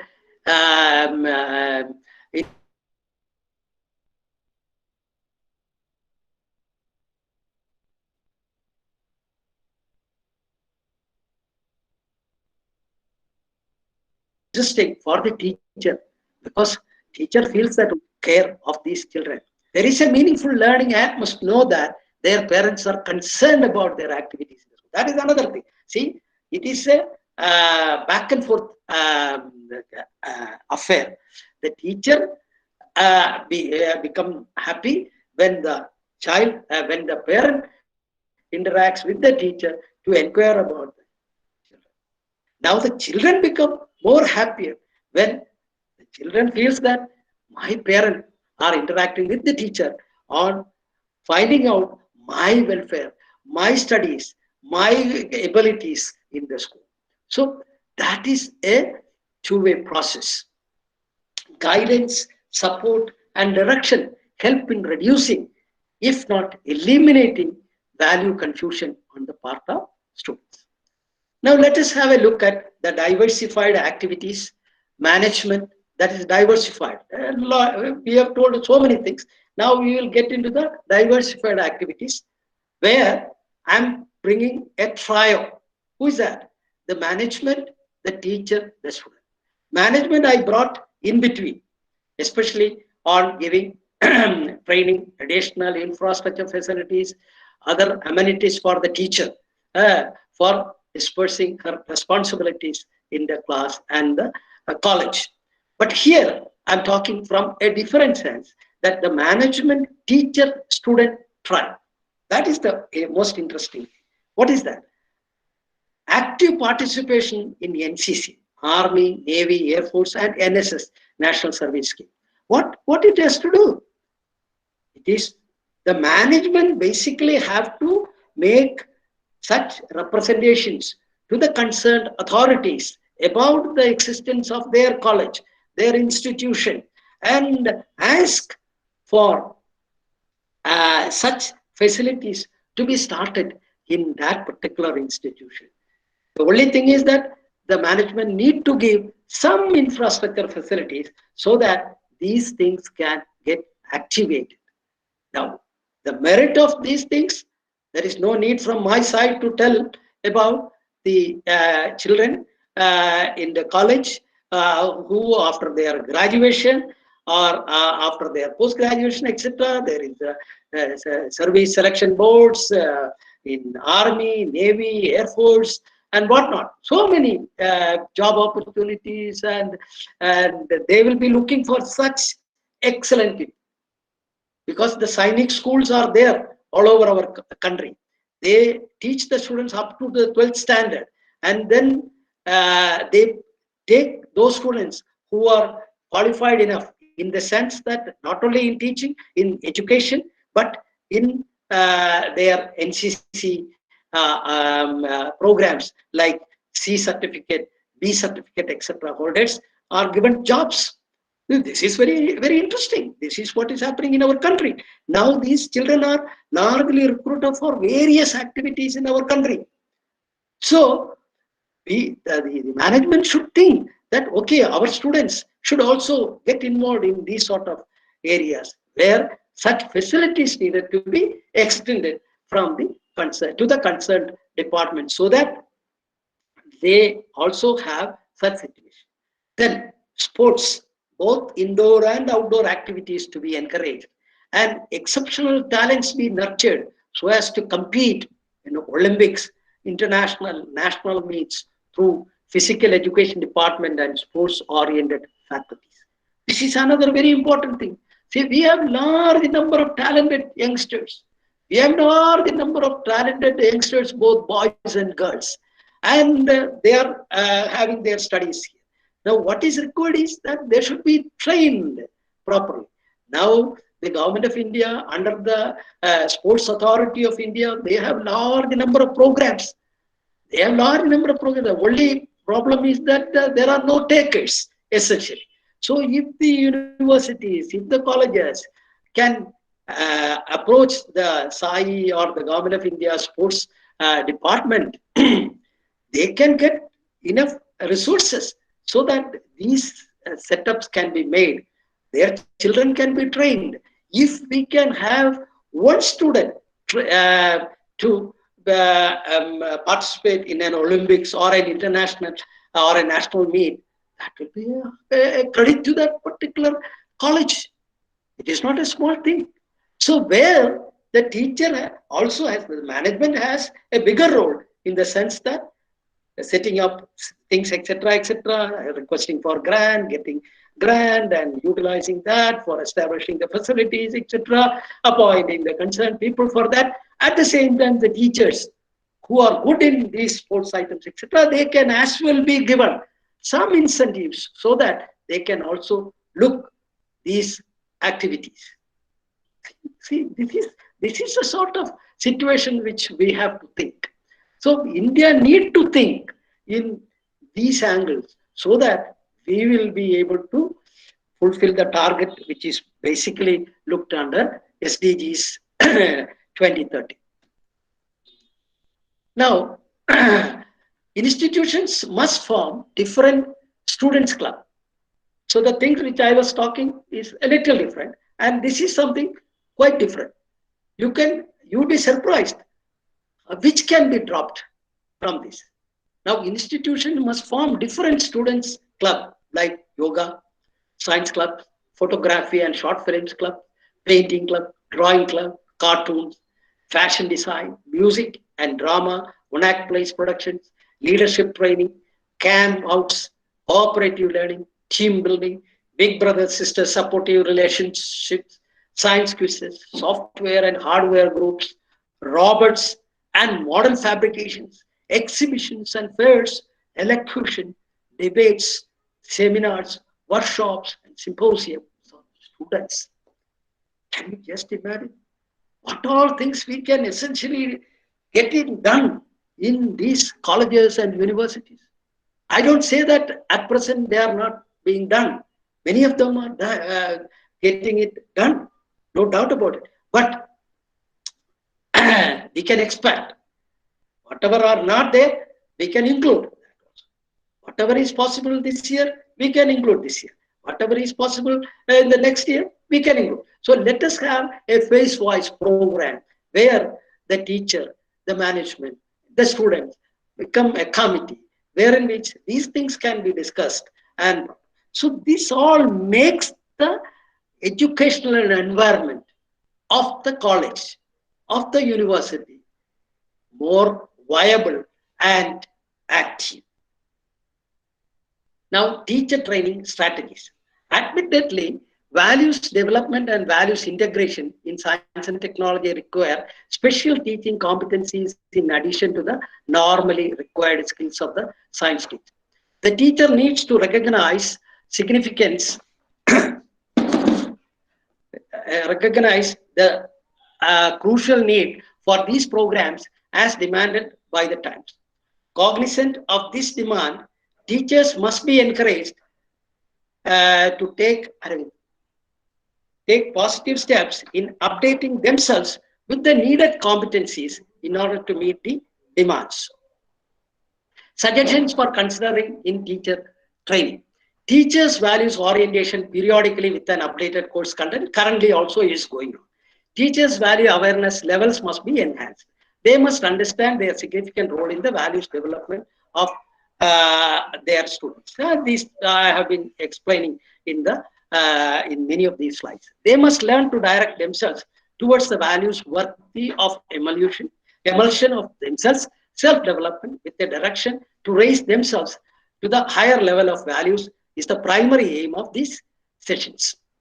Consequently, and training in learning and teaching strategies. Rather than leaving the teachers to select strategies, it is important that they are made to understand the moral, ethical values, characters, and psychological principles that go with specific strategies previously described.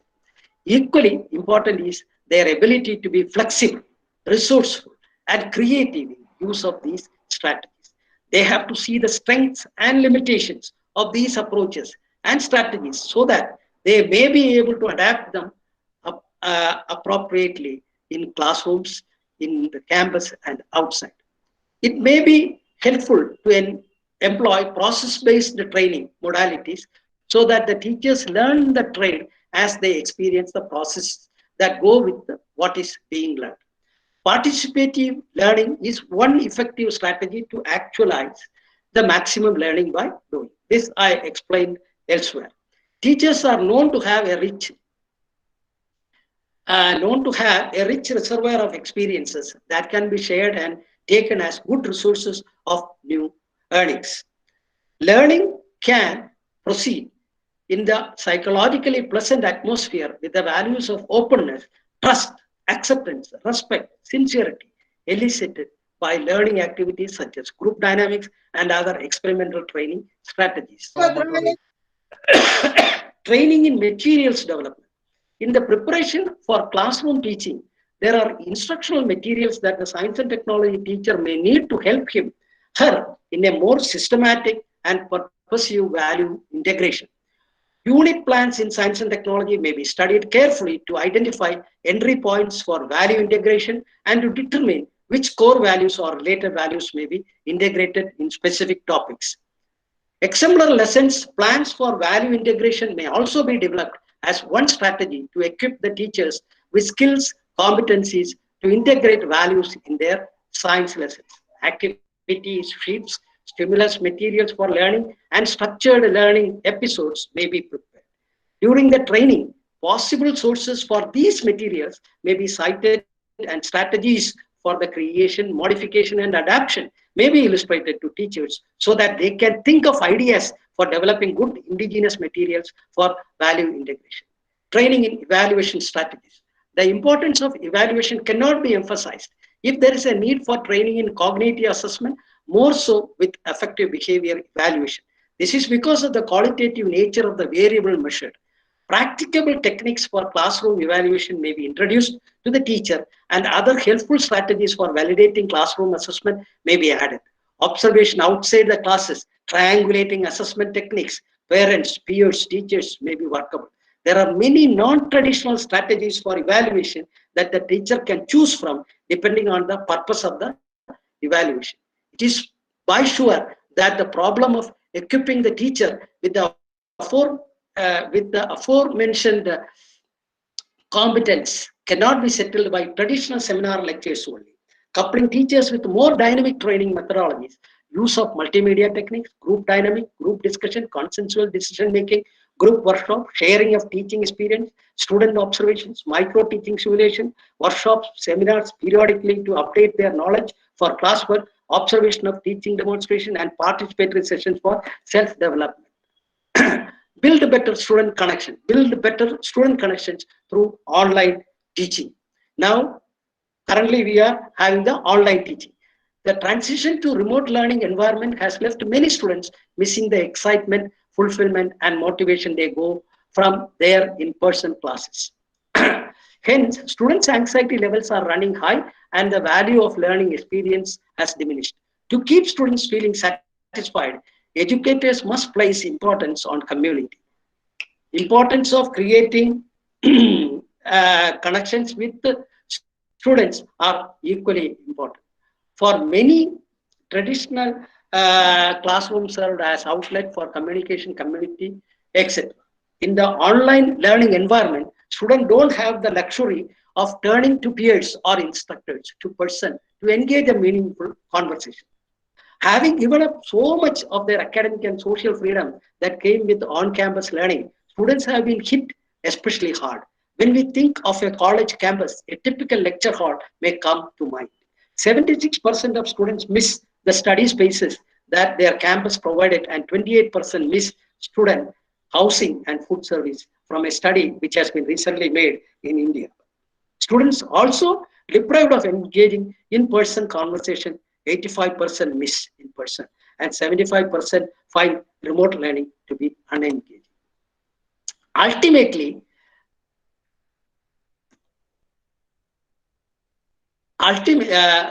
through the live chat, students can raise their hands to seek clarification, communicate with peers, and interact with content via text and emojis. Students can also upvote specific threads, providing an indication of where you may want to focus your efforts moving forward. Many types of questions, including click, on target, and multiple choice, engage students in interactive ways. Incentives such as points for participation and correctness can also help them see value in contributing. This essentially finishes my lecture. I know that the online part of the lecture was run little fast because I lost about 5 to 6 minutes earlier while delivering my lecture due to some noise.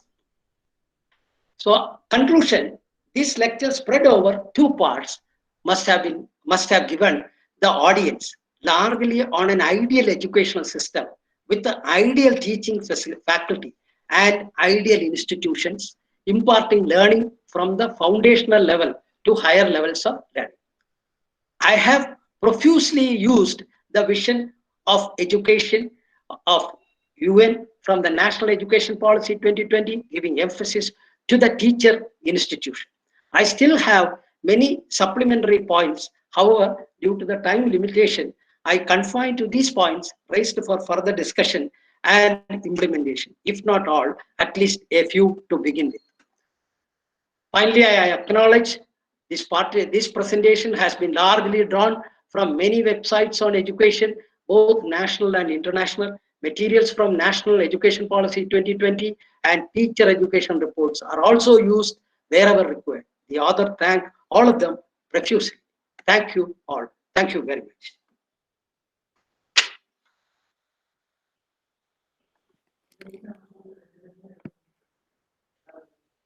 Thank you, sir.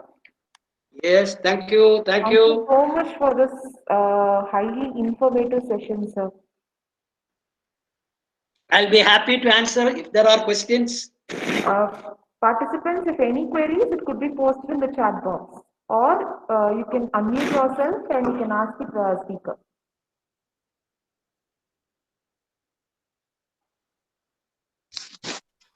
Sir, good afternoon. It was an enlightening session by you. I am calling from Kolkata, and it was really heartening to hear you speak. It would be great. I would be grateful if you could kindly share your contact email address, sir. Yeah, I think I have put my email address at the first, what is that? First slide of my Sir, presentation. the internet is I can show you fluctuating, again. and yes, sir. Thank you. I'm just giving. I'm just giving. Okay.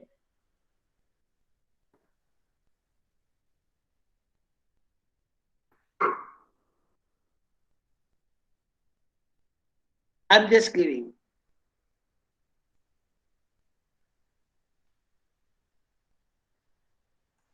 Could you get it?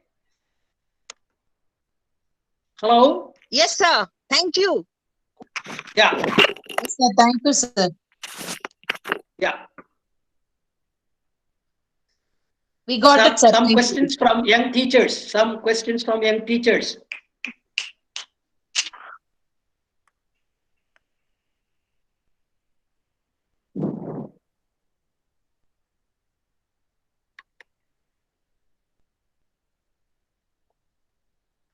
I know that it was a long lecture. I know that it was a long lecture which made all of you to sit for about 2.5 hours to 3 hours. But nevertheless, if there are some serious questions, I'll be very happy to answer. What do you think about the nation building process? At least some of you can enlighten me. The role of youngsters, both the students as well as teachers, in the nation building process. Hello.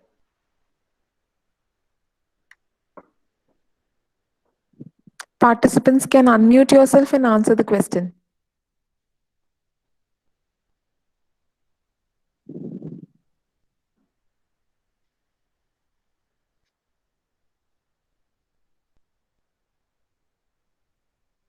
Are they all tired?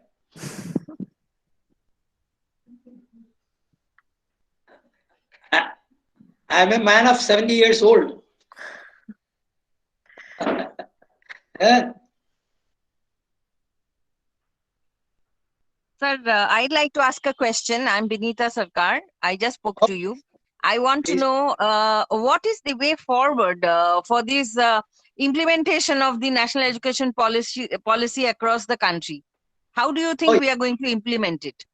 Oh, yes, that's a very, very good question. Actually, this national education policy, which is spread over 100 pages, covers almost so many sections. Okay, it covers so many sections. Now, I have taken the teacher part of the game from that. Okay. Now, the education is of our country. Actually, the states are having the responsibility to run the education system. Even though the center adopts the policies, the states are responsible for running the game. Now, the states need to give a serious thinking on this, because in each state we have SCRT. Are you aware about it? SCRT? Yes, sir. Yes. Now these organizations, and there is the education department where large number of subsections are there. So these people basically have to have a brainstorming on these national policy. That is essentially what the government of India is also requesting the states, that this is a massive program which needs to be implemented. Now, how it can be implemented? Each state need to have a thinking on it. A state of Kerala need not have the same thinking as the state of Tamil Nadu or a state of Karnataka. They themselves can think and adopt what is good for them. The only thing is that the government of India has given a broad guideline in the national education policy so that you can have required effort to see how it could be done. Now, your question is how to go about it. So the first point which I was explaining is this.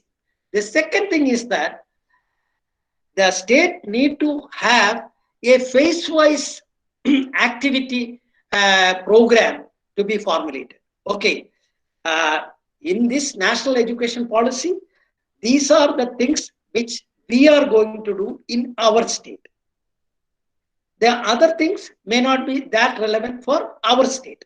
Let it be, because we have the federal system. So that in each of these, what are the things which we are going to do? How are we going to do? So detailed discussion, write-up, etc. Now, the third part of the game, what is the financial requirement which is needed to see that this execution can be done effectively? So, this is broadly the thing which is required from each state, because this is a huge program. The government of India coming with the policy, like we have a water policy, we have an energy policy. So, this is just like a policy like one of that. But this is something which is very important, much more than that of a water policy. Water policy is very, very important because we have to give water for everyone. Then only the survival will happen. Then only they can themselves get educated. Nevertheless, this, they have to have their own approach. So I think that it should be a three-pronged approach where discussion in the state level should be done effectively, then frame up programs which each state can formulate and achieve.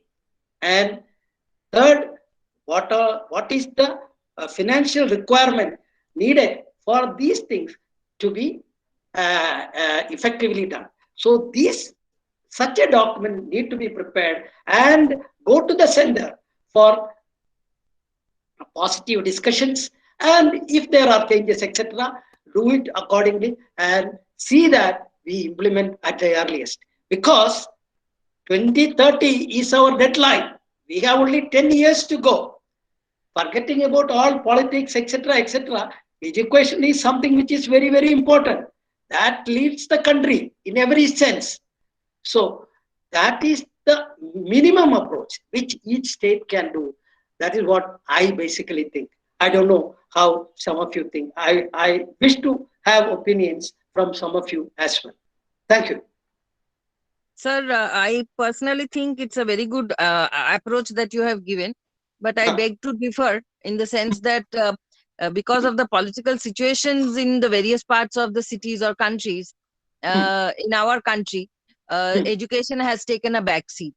And the implementation should have standard operating procedures, so that there are standard operating procedures for them to follow. Otherwise, they will interpret it in their way, and we are, as it is, almost into the Bay of Bengal, and we'll be swept away by it.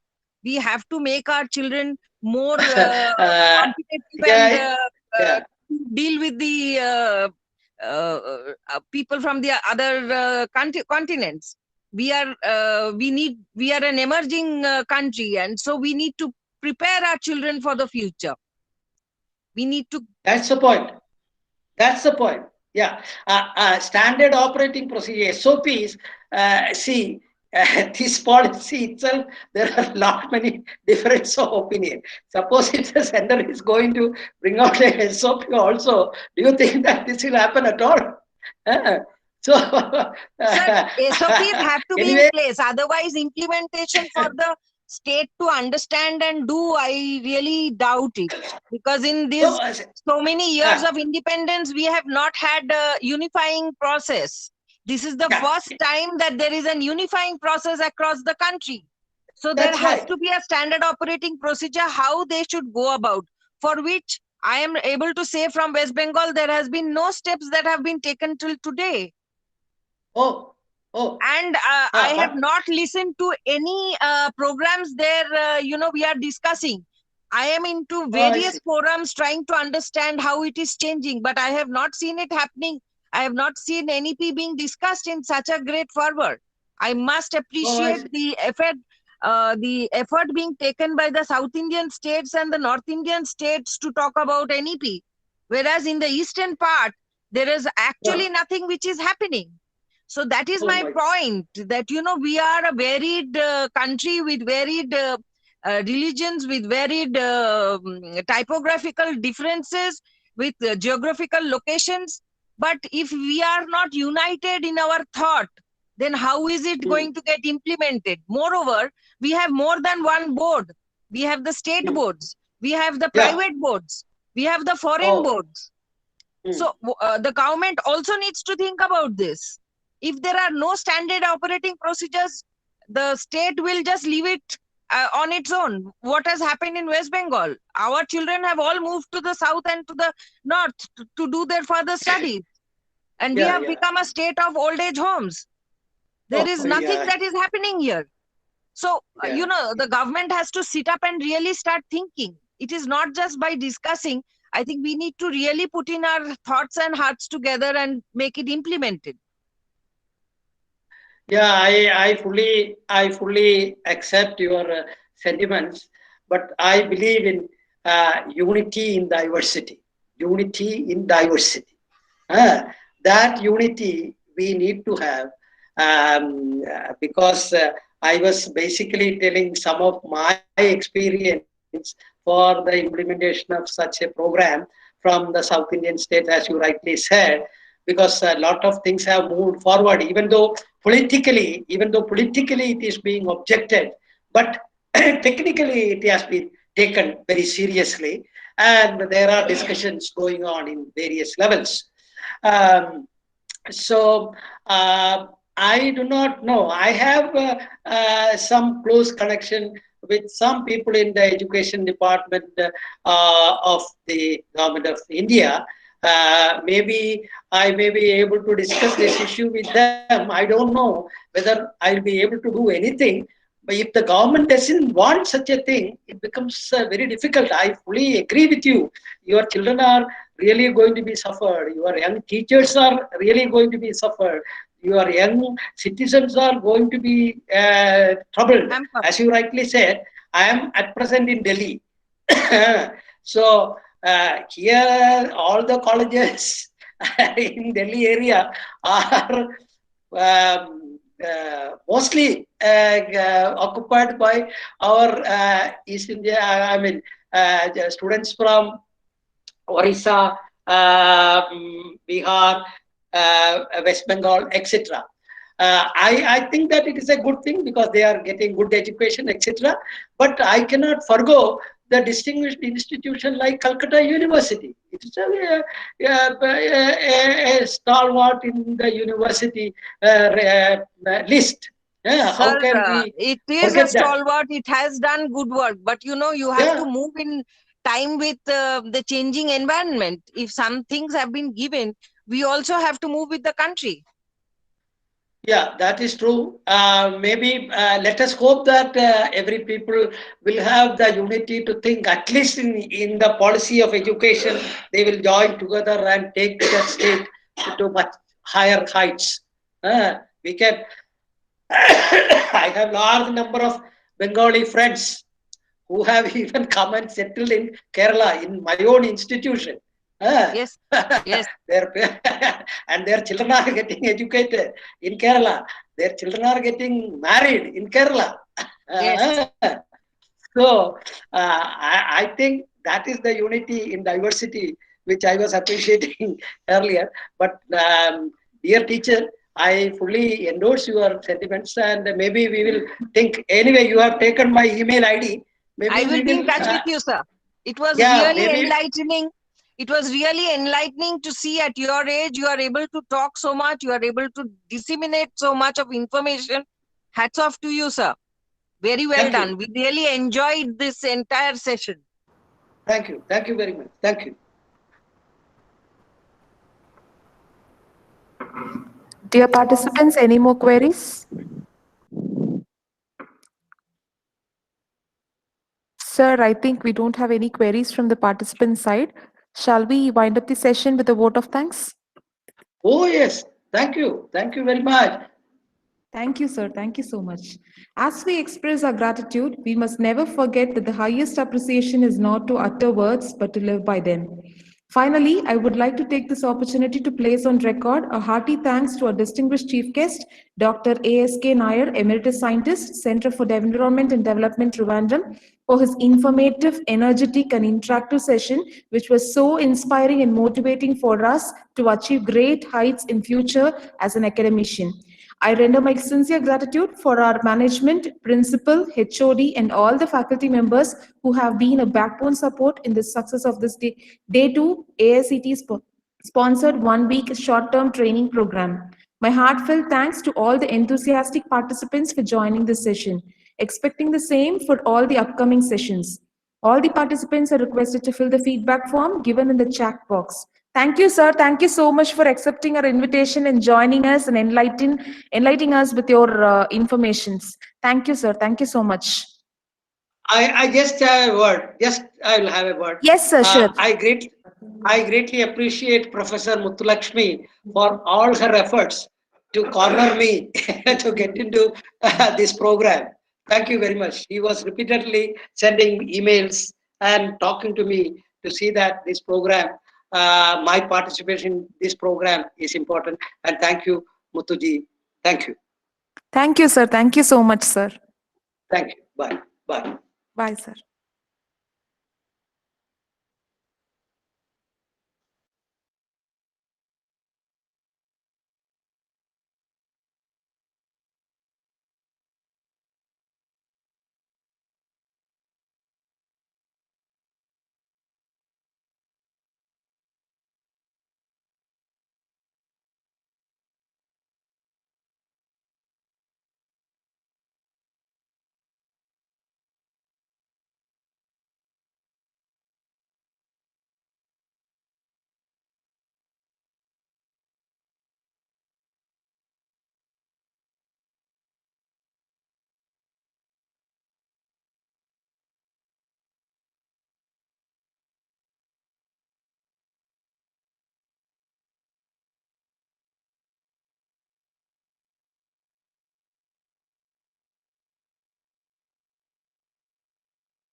We request all the participants to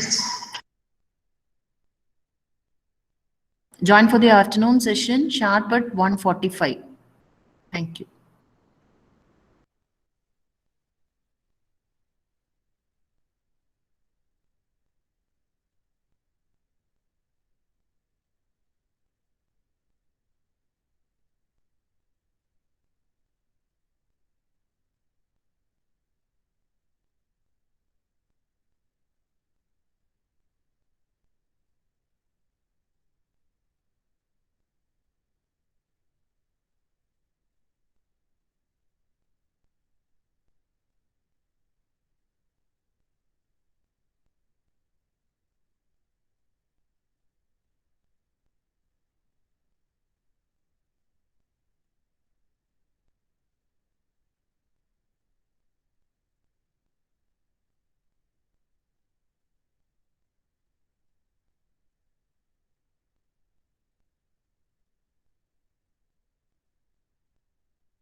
இதுக்கு உயிரோட கல் வந்து ஸ்தாவரம்